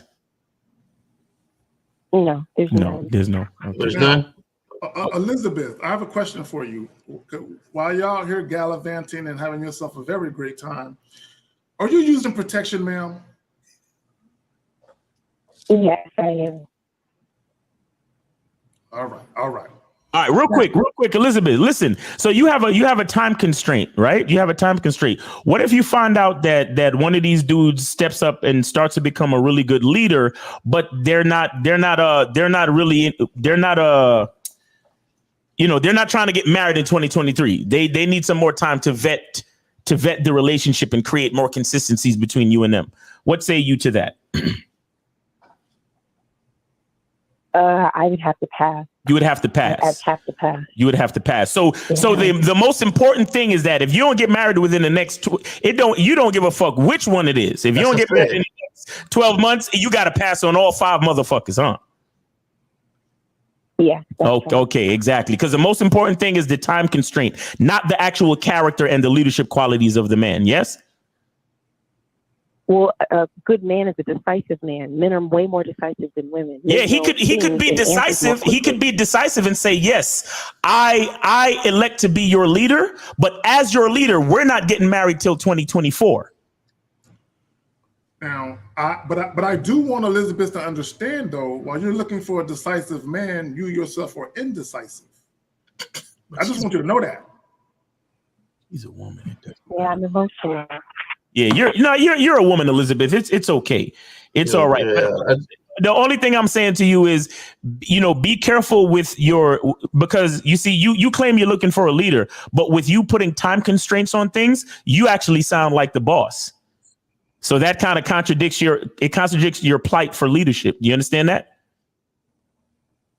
Mm-hmm. Mm-hmm. Mm-hmm. Okay. And you're dictating a lot. You're dictating a lot of scheduling because you got 5. So I know that there's times they ask for you to come hang out and you can't do it because, you got to take care of 3 or 2 or 1. So, right now you're leading in the relationship. So that's why I said earlier, I think basically you need a whole nother crop. Because right now they're not even meeting your goal. They at least should have got on the knee by now. It's already January. This year is shot. Because you said by the end of this, by end of this year, 2023. I know you're not trying to get married in December, so this is done. By spring. Yeah, beautiful weather is coming in the next couple of months. I'll tell you, this year is shot. New crop. Try for 2024. So real quick, and before I let you go, I'll just give you this tip of advice or a bit of advice. So you're looking for a decent leader. You got to pick like at least 3 things that are super important for you as far as leadership. And please don't let them be frivolous as if he's a red pillar guy or not. Don't do that. You really want to get into the character of that man, not what he subscribes to on YouTube or on social media. All right. You want to be a little bit more substantial than that. Pick 3 things that you need from a man that's going to be a man in your life, your leader, and make sure that man has those 3 things. And you ain't better than none of these dudes. You understand? Target practicing and all that other shit you talking. You're not better than any of them. You understand? You just need to understand that you're a woman and you need to have a good leader. And the man that shows himself to be the good leader, you at some point you're gonna have to relinquish and trust in that man to move forward. All right. Got it. All right. You're welcome. You're welcome. And thank you for calling. We appreciate your honesty. We appreciate your call. Yeah. All right. Take care. Bye-bye. All right. That was interesting. That was really interesting. All right. So we got 240. I think this is 50 Fitzwell. 50, what's up with you, bro? 3, 2, 1. Yo, we're live. What's up? What's up? Yeah, what's up, 50? What's going on, man? Up, man? This nigga 50 knows about this shit. Yeah, one of the things I want to say is like, first of all, Miles, yes. A marriage is forever, but I'm putting a bill in the District of Columbia for marriage to have an expiration date. That's the best motherfucking idea on this goddamn planet. Yeah. That's crazy. A marriage license, every other license got an expiration date. Why can't your marriage license? Exactly. Yeah. Just Pearly Things said that the other day, but this is actually something, and this was a conversation I had in private years ago, where I was like, there should be a renewal date for every 5 years renewal. Yeah, like where you should have a chance to assess your relationship and decide whether you want to go on or not. I had this conversation in private years ago. A bunch of people ain't gonna renew that shit. No. Yeah, I'm gonna get me a new one. Like mad niggas gonna be like, nah, I'm gonna get me a new one. I'm good. but 50, man, you have and everybody's anniversary date. They should do that every year. Right. Hey, exactly. we continuing this or not? Mm-hmm. 50, you got a question or anything? Man. Yeah, I just want to give you guys big up for what happened yesterday when me and the car was talking about the health subject. Yes.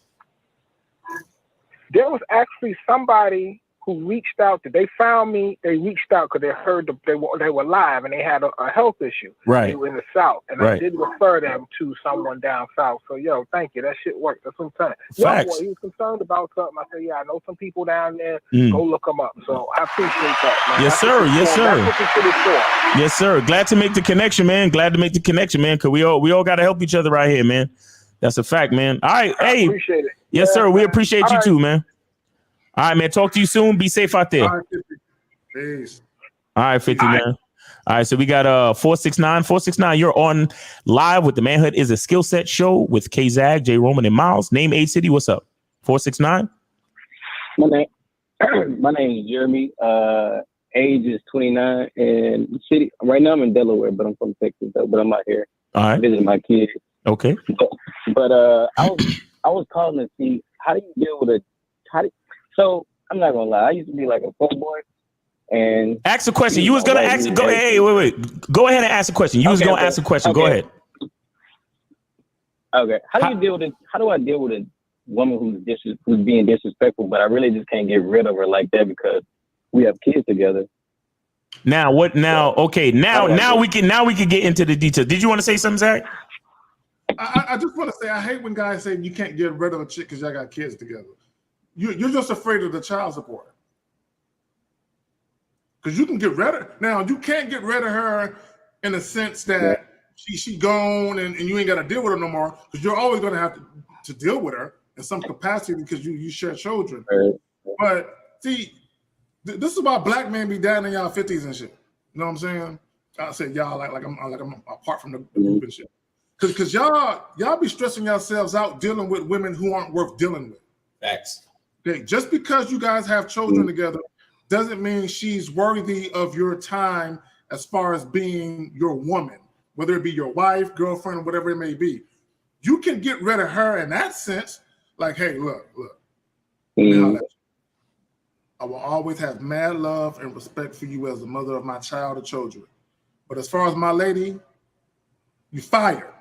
You know what I'm saying? You done. You know what? That shit. Yeah, let's caller. Let's get into the context now. What's really going on? What's going on in the situation? You mean like specific scenarios or like what? Like where? How is she being disrespectful? Describe the disrespect and all that stuff.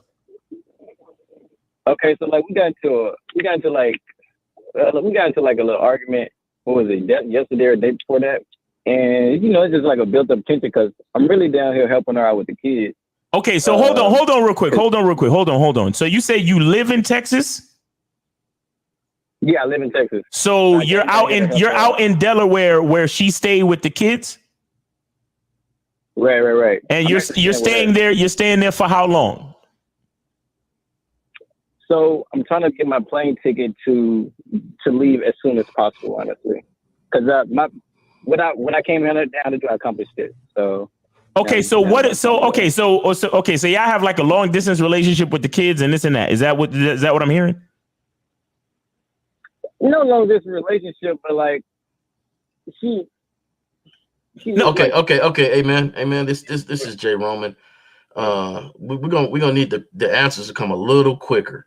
So are y'all together? Okay. No, we're not together. Okay, so she's not really in your life in a relationship aspect. She's in your life as this is the mother of your children or child. Right? Right. Okay, and so you came down to Baltimore, Delaware, to take care of some things and to support her a little bit in a way to support your child. Did you smash while you've been in Delaware? Did you still smashing, right? No, I'm not smashing. I'm not. So what the fuck are you arguing with her for? What are you arguing with her for? Yeah. Like it'll be over like just like built up tension, like built up. No. Stop. Built up tension. Why do we have built up tension if y'all not together and y'all not smashing? What is the built up tension about, brother? Like if say I make a mistake or something like that, or if I'm late, like I was late the other night to come pick her to give her the car because I'm using it to make money, but I was late bringing the car, and she, we got into an argument about that. So and and that kind of stuff like triggered old stuff. Okay, all right. So listen. Here's what we're gonna do. What is the quality of this relationship between you and this woman? What is the quality of this relationship? What would you give it on a scale of 1 to 10? I give it like probably a 4, man. A 4. So okay. All right. That means the relationship is pretty fucking bad. Why do you continue to put yourself around this female? Honestly. Yeah, honestly. Honestly, I kind of wanted to see. I wanted to see if it was something. I wanted to see if it was something there. If you trying to see if it was something there. When was the last time y'all smashed? Had to be maybe like a year ago. Oh my fucking God. So what could possibly still be there, bro? What could possibly still be there? Yeah. Except for the fact that you too lazy and scared to go holler at other bitches. Yeah. I'm assuming I think it's consistent levels. Go ahead, Zach. No, I said I'm assuming he ain't living with the bride no more. No, he lives in Texas. I stay in Texas. What the fuck the deal is? What do you mean you can't get rid of her? You ain't even in the same state. What you worried about? The thing is, she is on his helmet about the inconsistency in his manhood. Right. And that's the issue. Yeah. You were late bringing back the car. That's your bad, man. We got to accept and be accountable for the things we do. Now, I ain't got to argue about it, but my thing is, you guys broke up for a reason. She's all the way in Delaware. You're in Texas. You're going to disagree on little things with the kid no matter what. Y'all disagree on certain things on how you raise kids, even if y'all are together. Everything doesn't have to be an argument. But what is if the behavior is consistent with not being the man in the relationship and consistent with your child, then that's what you're on. Right. You're on the fact that she calls you out on some shit. Right. Argues like she used to argue, which ain't attractive. I mean, that's not an attractive trait. We understand that. But your manhood allowed that to happen in the relationship and out of the relationship. Exactly. Caller, how many other women are you talking to right now back in Texas? Zero. Okay. Let me tell you exactly what's happening, caller. Let me tell you exactly what's happening. You are in desperate need of a relationship, and and the reason why you arguing with this bitch is because you trying to have a relationship in any fucking way that you can because you're that desperate. That's what's going on with you right now. Your weakness is showing very heavily. And I don't want you to take this as disrespect. I'm just trying to be 100% real with you as to let you know the full reality of your situation based on the choices that you're making. You are taking yourself from Texas, where you minding your own business and got your own peace, to go all the way to fucking Delaware to go argue with this bitch. For what reason? That you haven't fucked in a whole year. For what reason, homie? Why you? Texas is a big fucking state, and I heard everything's bigger in Texas. Why the fuck you end up on some big ass and some big titties out there in Texas, nigga? Yeah. But it be confusing me because, like, how old are you? Shit, like, how old are you? How old are you? 29. 29. Okay, what be confusing you? Like, it was been a couple times where she was like, she wanted to get back together, but at that time I didn't want to get back together. Oh God! Oh Jesus fucking Christ! Please stop. You're allowing all this, man. Please stop. Look, stop. Caller. I want all you guys listening right now, and the guys that's gonna listen on the upload. I want you to understand how he started it. He says it's a bit confusing. Then he goes on to start off with, well, you know, she wanted to get back together, but I didn't. So what he's saying in essence is, because I'm led by the woman and I'm being led by the woman, it's a bit confusing because I take my marching orders from women. Yep. I'm confused about what they want, and because I'm confused about what they want, I'm confused about what I should be doing at any given moment. Bruh. No wonder she's bitching at you about your lack of leadership skills, because you have none. And you listen, man. Look, let me ask you a question, man. What do you want? What exactly do you want? Can you tell me that? Just like out of life, or just like what? Yeah, out of life. What do you want for yourself right now? Definitely more finances, and definitely more women, or women finances. Get all that straight, and just to continue to grow. Okay, now, listen. Is being in Delaware, is that helping you with women, finances, or your growth as a human being and as a man? Not. I mean, I get to spend time with my kids, but other than that, no. Okay, so Kid? what? You said kids or kid? Yeah, how many kids you got? Kids, 2. Does she have any others? Well, the first one. How many kids are in the house? How many kids are in the house in total, sir? How many kids are in the house in total? 2. So she got 2 kids from you, and she lived with them. Right. Sir, have you taken paternity tests to be 100% sure that these are your children?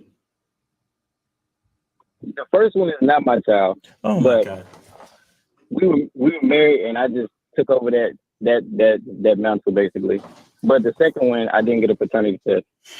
Were you guys in Texas and she moved to Delaware, or were you in Delaware and you moved to Texas? In Texas. And was she the last woman you've ever slept with? Nah, she was the last girl I slept with. Oh, true. Oh man, you months since I slept with a girl though. You at least got some pussy in between. Thank God. Lord have His mercy. And what happened to that chick? That chick that you smashed a couple months ago. What happened to her? In Texas. She in another city. She contacts me sometimes. I don't really be hitting her up though. But so you got another long distance situation. Why you can't? What's up? What city are you closest to in Texas? What city are you closest to in Texas? I live in Dallas. All right. I was trying to keep you a little bit anonymous by saying what city are you closest to, but you decided to say I live in Dallas. So you live in Dallas. You could have easily said I'm closest to Dallas, but it's all right. Man. You see how niggas ain't with it, bro. Niggas is just not with it on every level. On every fucking level. Niggas is not with it. This is why intelligence is important, fellas. This is why you gotta read. This is why you gotta focus on yourself to make yourself better. Cause niggas is not with it on any fucking level, bro. You running out to Delaware for what? Just to argue with a bitch? Send them fucking kids over in the summertime or something like that, bro. The most important thing is your peace. Is your peace, so you can continue to get your finances, continue to deal with your women, and continue to grow as a man. Those are the things that you said are important to you, bro. So what are you doing? When you go to Delaware, rent a car. Don't borrow her car. Why do we put ourselves in positions where she's gonna have anything to say? What type of man do your kids need in their life? Facts. How about we focus more on that than dealing with her? Because I don't know how she got to Delaware when you all was in Texas, but apparently, how further can she go? And that's another question. Why Delaware, sir? What's special about Delaware? Tell me that is not where the father of the first child lives, please. No, he's not on Earth anymore. Okay, cool. So why Delaware? Why so fucking far? That's where she's from. That's where she's from. Okay. All right. Okay. So she went back to somewhere she felt safe, somewhere she felt supported. Right. Okay. So now she took care of herself. You take care of you. You have kids. How about we start focusing on that and being consistent with them? Right. Once you're consistent with them, there's nothing that she can argue with you about. There's nothing at all. And even if she's argumentative, you don't have to respond because you already know I am consistent with these kids and myself. What are you really talking about? Now you're just trying to argue. There's nothing, and you won't even feel like arguing. In fact, you would just kind of walk away because you would be happy with yourself. You would be at peace with yourself because you know I'm handling business. I'm maintaining myself. I'm keeping this relationship with these kids that I have, taking care of them. What more would you want besides that peace? You'll be good. How old are the kids? How old are the kids, sir? 8 and 3. 8 and 3. All right. You know what? You know what I would suggest to you, bro? That you need to figure out, like, because right now are you in any type of like custody issues or child support issues with her? Nah, none of that. Okay, thank God. Thank God she's not a vindictive female like that. So what I would say to you is try to figure out some type of way where okay, hold on. Question. Where are you staying while you're in Delaware? I'm staying with her. Actually. Oh my fucking God. I was going to ask that question. You beat me to it. This nigga. Brother. Are your finances that bad where you couldn't get a hotel or a motel to stay at while you out there? Yes, he couldn't even rent a car. Yeah, it is. Oh, so you could you barely could afford the plane ticket then. You barely could afford the plane ticket to get out there, right? No, I could afford the plane ticket when I got out here, but I spent a lot of money like getting her straight because she was like trailing off, and so a lot of my money went towards her. Oh, so she's in financial. She's in a financial bind as well, trying to deal with the kids and do what she do. She's in a financial bind. And so you came up to try to help her out. Yeah. Yeah, but she moved to Delaware for a reason. Where's the support in Delaware? They didn't have like financial support. Oh Jesus. Okay, this is what I would say. Okay, caller, if you want to start to display leadership, you gotta. This is what you gotta do. You gotta put a barrier between you and her. Meaning this, you're there for the kids. That's it. Yeah. Don't talk to her about the relationship, about what happened, and all the long list of done me wrongs and all this type of. Don't talk about none of that shit. That shit is over. Get to a point where you can get your money straight and where you can get a hotel and a car. So that way, the next time you show up, you can show her that you're actually taking an active role in separating yourself from needing her. Because I can guarantee you right now, there's some animosity. There's some animosity there because she feels like you need her. Mm-hmm. You know what I'm saying? So the next time you show up, you said because she felt like it. You said what? You said did you say because she feels like I need her? There's animosity. Yeah. I'm quite sure she feels like she's the most responsible and most solid one in the relationship. There's animosity because you dropped the ball, bro. There's animosity because you're not financially stable enough for the choices that you made. Do you understand what I mean when I say that? You decided to. I mean, I don't know what happened in your life. Maybe you fell on hard times or bad luck, and I understand that can happen. But ultimately, you are not financially stable enough for the choices that you made. Now, I'm not saying that you need to be some 6-figure nigga, but at least have the money to take care of the two kids that you chose to. Well, one you created with her, so hopefully, if we get the paternity on that, and the second one you decided to support because the father wasn't here anymore and you decide you married her. But the point I'm trying to make is, as a man, if you make a choice for something, you should at least have the resources to at least be able to consistently take care of the choices that you make. And you're not doing that. So she's looking down upon you, homie. And that's where the animosity lies, because it's hard for you to lead her when you can't take care of the choices that you've made as a man. Plus, you late bringing the car back. And you late bringing the fucking car back. Was you driving Uber or some shit? No, I was doing Instacart. But you was doing Instacart. Yeah. Let me ask you a question. Brother. When you go to Delaware, how long do you stay? For how long? Well, this time I stayed like a couple weeks at a time. Like this time I stayed for like a whole month though. And you stayed with her the whole time, nigga? You stayed with her the whole time, no fucking? Did she at least give you your own room? Where do you sleep? In your own room or on a couch, or where you sleep? Room or couch. See, something is off. Hold on. I gotta ask this. So when you're staying there, do other niggas come by while you're staying there? Nah, well, it'll just be like her like friends. Like it'll only be like one dude that I ain't gonna lie, like a friend zone type of guy. And does he sleep on the floor too? Exactly. I refuse to believe that you're there for 30 days and she ain't getting no dick. I refuse to believe it. She either fucking you or she fucking other dudes. Nah, I know she is. She stay out. She stay out late some nights though. She stay out late some nights, don't she? Right. Yeah, right, she is. She's getting dick. Okay, caller. I'm gonna tell you this, man. It's okay to be cordial. It's okay to get along. It's okay to go there, help out the kids. And I'm gonna say the kids again, not her, the kids. But now you starting to get into a zone that's real simpish, bro.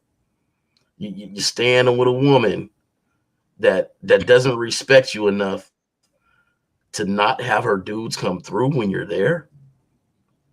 He just a friend. Now, I'm going to tell you this. The relationship is done. Done. You guys are on some pretty good terms. So you can stay at her place when you come down. That's because she knows you're trying to bring some money. Right. But you got to start as a man respecting yourself and understanding like, yo, right. I need to work and do some things where I'm not staying here or borrowing her car. Right. Caller, what kind of work do you do in general? So I'm gonna say I'm an entrepreneur because I don't want to get too much away. Okay. Caller. Stop giggling and all. Listen, you a 29-year-old grown ass man with kids. I need you to answer the question as such. What kind of work do you do? I'm an entrepreneur work. How do you get your money? Just tell me how you get your fucking money. Damn. Well, right now I'm driving Instacart, but when I was in Texas, I sell cars. You sell cars. So, and you left that job, or was that like Like you the type of nigga that go down to the auctions and sell cars that way or some shit. Right. Yeah. So you never took the time to get type of vocation. You never took the time to get no type of education to get yourself a career. You ain't even now trying to hustle any of these internet type jobs or nothing. Like, what else is going on? Nah, nothing really besides just like Instacart and all that kind of stuff. Okay, listen, bro. Listen. What made you think to call us today? What the fuck made you think to call us up today when you the type of nigga that's not really doing nothing for himself, nothing for his life? You know, because the people that call in, we ultimately want them to get on the Bad Boy membership. We ultimately want them to call us for consultations, which costs a decent amount of money. So what the fuck made you think you could call us up for advice today when you ain't really doing nothing with your life for real? Because I knew y'all was going to give it to me straight. Okay. You needed that punch in your fucking chest. You needed to realize that you need to do better for yourself, and not to mention your kids. Pretty much. I got a plan for you, man. You want to know the plan? Yes, sir. Okay, now listen up. I'm a grind. The way I grew up, man. Me and 50, man. We grew up some areas. Now I'll tell you right now. I would look at it as do you pay rent when you're there with her? No, I don't pay nothing. Okay, then I'll be going to school. I'll come Instacart. I got a free place to stay, and I'll be in school trying to get a certificate, degree in something to make me some money. Mm-hmm. And then as soon as that happened, I am out. We will never be in this position again. I've been in some funny positions in my life. I ain't gonna go into details, but I grind my way out of it. So right. you are in the mud, bro. You are in the mud. I'm just letting you know that right now, and it's gonna take one step at a time. You got to stay focused and concentrate. Mm-hmm. Hey, Roman, he act like he like it there. He comfortable. He's comfortable. He's like Big Bear from the other day. You're comfortable, son. You think it's all good? Yeah, I could borrow her car and go do Instacart, bring it back late, and then argue with her because since if she don't want me anymore, if I could get her emotionally stimulated to yell at me, then I could feel like I'm doing something with my life because you hate yourself that much. You don't want better for yourself. You want to fucking argue with your old baby moms that you're not even fucking no more. Imagine me. I don't even argue with the bitches that I'm fucking currently. What I look like arguing with an ex. What the fuck? Yo, men are not supposed to argue with women. Men are not supposed to argue with women. Men are to instruct and lead women. That's it. If you find yourself arguing with a woman, she better be your fucking supervisor or boss or some shit like that. Or a lawyer in some type of court case. You should not be arguing with any fucking female, bro. And the only reason why she ain't got you on child support, which you should not be afraid of, is because she know you ain't got nothing. So now, be prepared though for the moment you do come up. Be prepared, nigga. So who do you stay with when you're in Texas? He threatened me with it a couple times. Hey, real quick before we continue, Lord Jefferson with the Canadian 279. Call this time to grow up. Indeed. Facts. Yes. Yeah, where you stay in Texas? He said he stay in Dallas. I mean, in Dallas. Who do you stay with? Who do you stay with? That's what I meant. Sorry. Yeah. Oh, right. Oh, this is gonna be even worse. Just say it, nigga. So I'm about to move back in with my mom. Oh my! What happened? Okay. Better yet, then do that and go to school. You need to get online. You need to get online and do a 30-day certificate for something. Or something and start making some money, man. Caller. What happened to you, bro? Did COVID shut down your job? Like, what kind of job? What happened, bro? Nah, so I got fired from it was my fault. I got fired from my job. Too many mess ups in a short amount of time, and they fired me. But I believe it. I started doing good with the car business. I was coming up with the car business, but she called me. She was like, she's about to lose her apartment. She need help, and so the money that I had just made from that, because I was just about to be on a up and go. You know what I'm saying? And so the money I made from that, I came out here and spent it on her.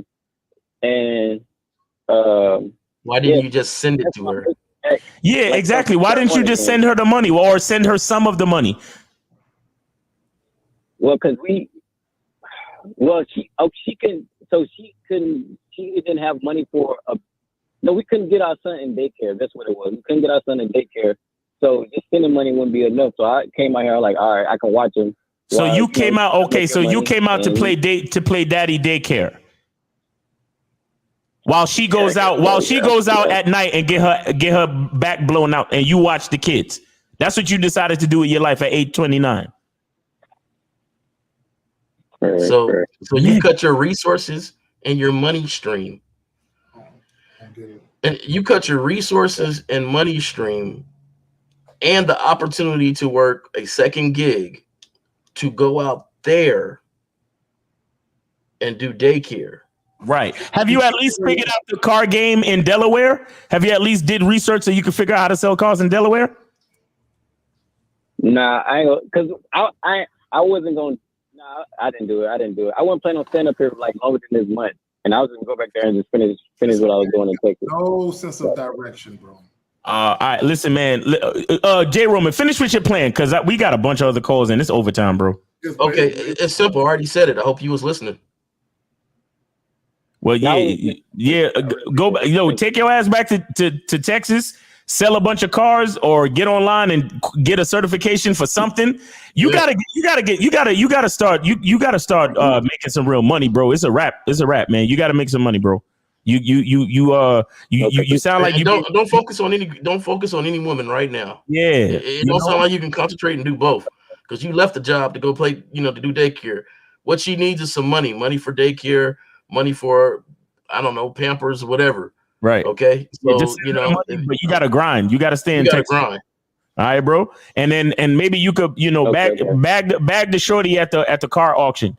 The shorty that's doing the paperwork at the car auction, bag her up so she could get you access to the best cars first. All right, man. We appreciate you. Thanks for sharing your story. But you need to do some work, bro. We appreciate you. Take it easy. All right. So we got mad fucking calls. All right. So we got 401. 401. You on a Manhood is a Skill Set Show. Name, age, city. What's up? 401. Go ahead. Yeah, man. It's Ethan, man. I know who it is. All right. What's your question, bro? Cause we ain't got time. What's your question? Before he gets to his question, I want to say if y'all doing overtime, because y'all do a lot of shows and stuff. Yeah. And let the support of the show start kicking in on the overtime. That's what I'm saying. I ain't got all the stuff like y'all got, but y'all do a lot. And I know y'all time is important too. So, Right. Yo, monogamous player, man. You hung up. Call back. What you need, Ethan? What we got for you, bro? Or what kind of question you got? As a man, I know it's different generations. I was just asking, should we be still paying like all the bills as a man, or do you think like how do you feel about that? Because I know like people have different like opinions, but like I know it's different generation. Like are we as a man, as a group?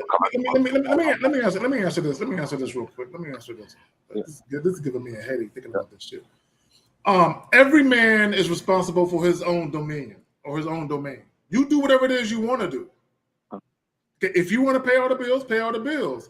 If you want to have her pay this bill and you pay that bill or whatever it is, do that too. But it should be what you look. Let me tell y'all something. It should be what you want. You know what's so funny? Real quick, and I'm gonna give it to one of you guys. You know what's so funny? I hear all the time about how guys talk about women want guys that make X amount of dollars. Do you know I've been in relationships and marriages with women that didn't even know how much I made? They did not know. All they knew was, hey, when it comes to bills, I'm doing this, you doing that. That's all they knew. I don't know why guys get caught up. Well, women want guys that make this amount. Bitches don't know what I make. I don't walk around with bank statements on first dates. But and it's not about you, Colin. This is not directed at you. The point I was trying to make is, yeah, I know. My situation is when I get with a chick or a chick want to get with me, I already have it set up how it's going to be, no matter what chick it is. Exactly. It don't switch up for no chick. Exactly. Hey, monogamous, man, you there? Yeah, I got it. Yes, sir. Yeah, man. Yeah, go ahead real quick. Hold on, Ethan. Go ahead, monogamous. Oh, yes, sir. Yeah, I understand the show about to wrap up, so I ain't going to take long. I just want to say that just from that last caller, shout out to him, but I just want to say this. I live near a metropolitan area in Texas, right? And I was watching this show, or I was watching this video on YouTube, and in Florida, right, there's an influx of iguanas, right? Passed a law for people to kill iguanas because there's so many of them, right? That's how it is in Texas, bro. It's so many women out here in Texas. I don't see how dudes do stuff like that. But you know what it is? You know what it is? Because I've been there. You know what I'm saying? And I'm actually still working through this. You know what I'm saying? Because I'm not perfect. But a lot of guys when guys look at past relationships or whatever, or they just got out of a past relationship, just notice what they may have not done right, or whatever the case may be, or they realize, okay, I could have done this better, right? But when you fix something, you can't fix something going back into the past. You only can fix something moving forward. Facts. So you can't fix the guys. That's why that last caller, shout out to him, but he was still saying that, I wanted to see if something was still there and all that. Right. You're still doing that because you're focusing on fixing whatever it is, but going back towards the past, when just saying, no, in my next relationship or in my next situation, I'm going to do better. You know what I'm saying? I'm going to do it this type of way. Right. So when you things, you got to focus on moving forward, not moving backwards. And that's all I wanted to say, guys. Thank y'all for the opportunity. Yes, sir. Appreciate it, man. Appreciate it. My man Monogamous is in daddy daycare right now. And shout out to True Savage with $10 super chat. He said 5 minutes OT, respect to the OGs. And then we also got Lord Jefferson with the $13.99 super chat. He says salute for the overtime. Appreciate y'all saluting the overtime. And Ethan, what's up, man? Go ahead. Yeah, and I know that other dude, he's kind of new on the show and he don't know me, but I'm actually one of those ones, and I know he's trying to dictate the show, but y'all should tell him like that's not how it goes. Like we donate all the time. Okay, we're going. Oh, all right, bro. All right, yeah. We all right, cool. We appreciate the advice on how to run the show. I really fucked that dude up. Like he knows I'm one of the ones. Yo, this nigga Ethan, man. I don't like that shit. Who's he talking about? Me? Yeah, you talking. Oh, dog. Yo, Ethan, what would you do? Dog. Ethan, in this hypothetical ass whooping, what would you do first? I'll Draymond Green him, and he'll be on his fucking ass. Oof. Okay. You do like a lunging, what's this? A lunging right punch to the jaw? Yeah, everyone on the panel knows I don't play. I'm one of those ones. So. Facts. Yeah, Ethan is one of those ones. He's like a linebacker, and he's like 6'3" and shit. And shout out to G Dog UK. He says, formula milk. Did I comment on Ethan's question yet? What was your question, dude? Yeah. Should men pay all the bills and shit? So before I even commented, you was already letting me know something. What? So I ain't commented on your question yet, but before I comment, you was trying to let me know something. No, the reason why I'm asking what you guys do personally, because we look at you guys as like teachers, so we want to follow by example. So what do you guys personally do with your woman that you've been in a relationship with, let's say hypothetically like 5 years? Like, are you guys splitting bills, or are you personally paying all the bills? That's all I want to know. Oh, okay. So how'd I get to that other statement though? Oh, because you was like, you guys need to start. You guys do a lot for the channel, and they need to start donating. And I don't think you're new on the show. You shouldn't be dictating shit like that. Like I don't appreciate that. Like we donate. I don't care about that, Ethan. I don't care what you think, man. Well, I pull up, so it's whatever, man. I'll just laugh about this later, man.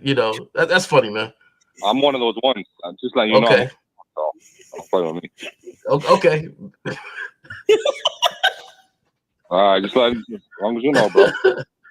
Okay, cool, man. Go do more push-ups. Nah, Ethan, listen. Yeah, do you who runs the budget in the household? Me. You. Okay. So that's and your girl works as well, right? Yep. Okay. Well, one way of handling it is, since y'all both work, since y'all both have an income, then you could break it down by percentages based on income, and then you can have a joint account and have all the bills paid through the joint account. You understand? Since y'all both work. Now, if only one of y'all work, then whoever works should pay the majority of the bills. If that's how it goes. That's what you do personally, and that's what you do personally. Me personally, if I live with a woman that works. Yes, we break everything down, not necessarily down the middle, but we break it down based on income, and then we have a joint account. And I've done this before. We have a joint account, and then we pay the bills through the joint account, but we both contribute to the joint account based on our income. So, and I'm just saying that's just one way to do it.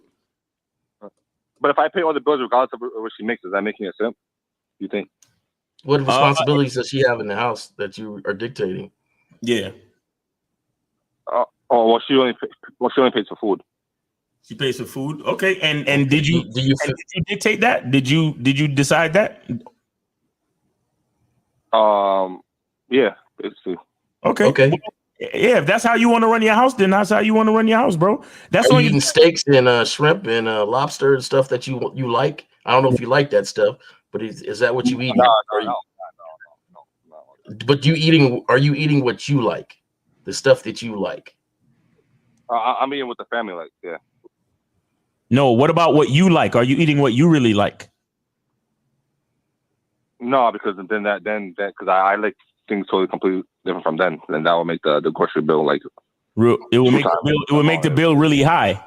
Yeah, who cares though? Because you take care of all the other bills. Yeah, you take care of all the other bills. So why can't you get the type of food you really, really want?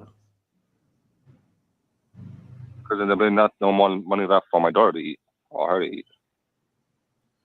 Ethan, I'm confused, man. You got me on a real quick. One of the things that I would do if I get everything I wanted, there'd be no more funds for them to eat. Mm-hmm. Okay, well, but hold on though. Is she if you're paying all of the bills, then she should have more than enough money to buy groceries like a motherfucker. That's what we're trying to say. Exactly. So this is my point, Ethan. And we don't know your situation exactly. We're not on the ground there. But when I'm in a relationship, the woman will go grocery shopping. She would already have a list of what she's gonna get. Right. Then she'll call me while she's at the store. Hey, I'm almost done. What do you want?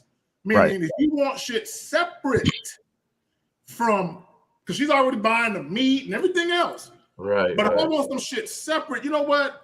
Give me some catfish. Give me this. So she'll give me my own shit. Right. All right. That's what they're. But she would do that on her own. I don't need to ask. That's just something she understands. I know my man. He didn't say anything particular when I left. I want to make sure I got him covered. Right. Yeah. Go ahead. Elysian Rex with the Canadian 8. Shout out for all the gentlemen on the panel. Okay. Yeah, and Jamar M says salute to the panel, and Ethan got some pink up. Ethan, what did you say just now? I mean that's fine, Zach, but I mean by doing that, the bill's gonna be at least an extra $1,500. Like so this is what I'm gonna tell you, Ethan. Now she'll have enough to do her hair, her nails. Now she can't be smelling good. Her nails done. Smoke her weed. Like okay, so Ethan, this is that one that you were just talking to. So I'm gonna tell you this, man. If you're paying all those bills, bro, then yeah, you don't have to dictate the food grocery list, all you, because you are taking care of her daughter there. But you can say, hey, this is what I like to eat. And that should come in the house because the appreciation for you maintaining house and home should already give you a certain amount of respect where that's what comes in the house. Exactly. You should be able to get at least one steak a month or one something. thing. Yeah. I could. Yeah. I thought you guys were just talking about anything I wanted. Oh yeah, she can do it. Well, yeah, bro. Anything. Hey, check. Because how much money is she saving? No, not. But Ethan, why are you asking us this? It sounds like you already got your shit in order, bro. You paying the bills and she buying the food. Oh, no, why are you asking us this? I kind of want. Because I kind of want her to pay extra bills, but if you guys personally wouldn't suggest that. So how long y'all been doing it this way? How long y'all been paying the bills this way? For like 5 years. So for 5 years you've been doing this way. So how all of a sudden you want her to switch up now?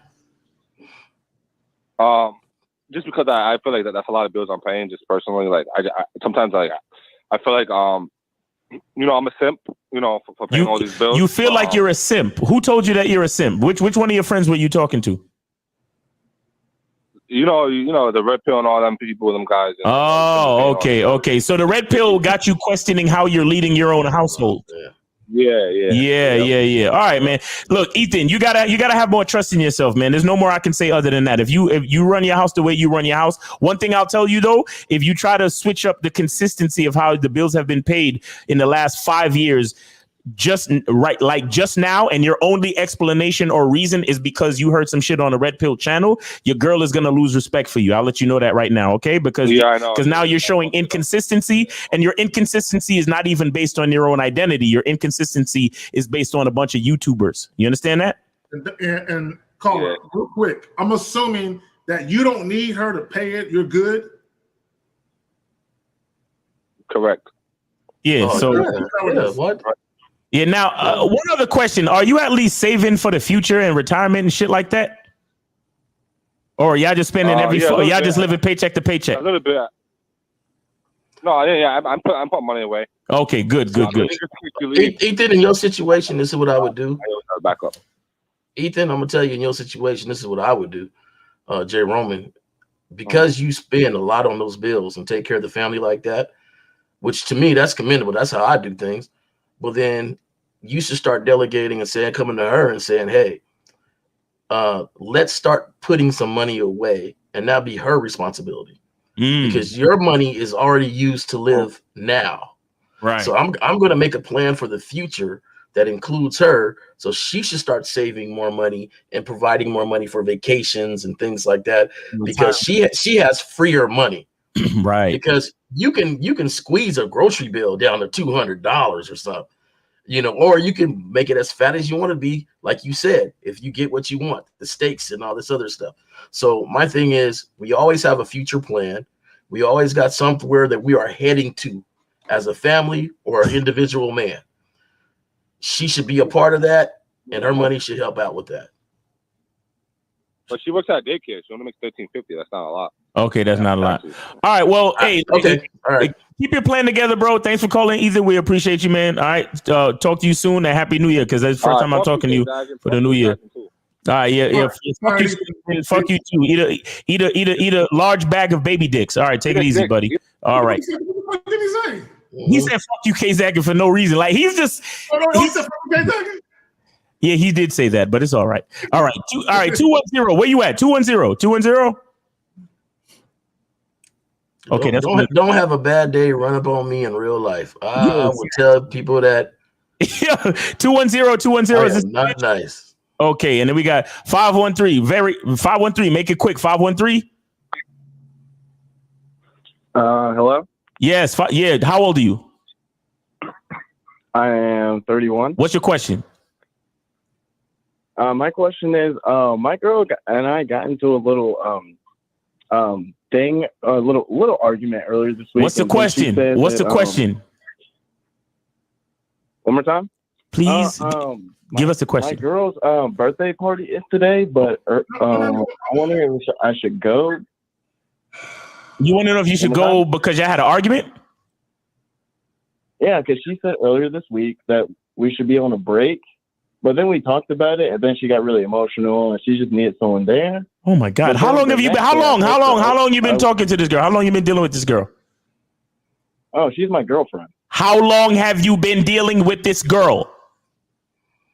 2 years. Okay, so you're questioning whether you should go to her birthday party or not, based on some argument you had. Yeah. Yeah, you should dump this chick. Yeah. You should dump this chick because you're not leading your relationship. This relationship is a fucking disaster. Okay. All right. Have a good day, man. Thanks for your call. Appreciate you. Yeah. When they say break, it's time to break open some other vagina. Exactly. Whoo, nigga, we about to come up on 3 hours, man. I gotta go. Yeah, we done with calls. We done with calls. Do y'all really want to do these questions or what? Because I don't. All right, man. Everyone who left questions are bad. You know what I'm saying? Ask them again next week. Yeah, ask them again next week, man. We appreciate y'all. Bad Boy membership, masculine identity membership, and that's that, man. Shout out to Jay Roman and K-Zag. Appreciate y'all. Shout out to the callers in the chat. For everyone that came through, and Ethan, you can get your life together. Anyway. Y'all take care, man. That nigga on steroids, yo. He been having great ways. That's it. We out. Peace.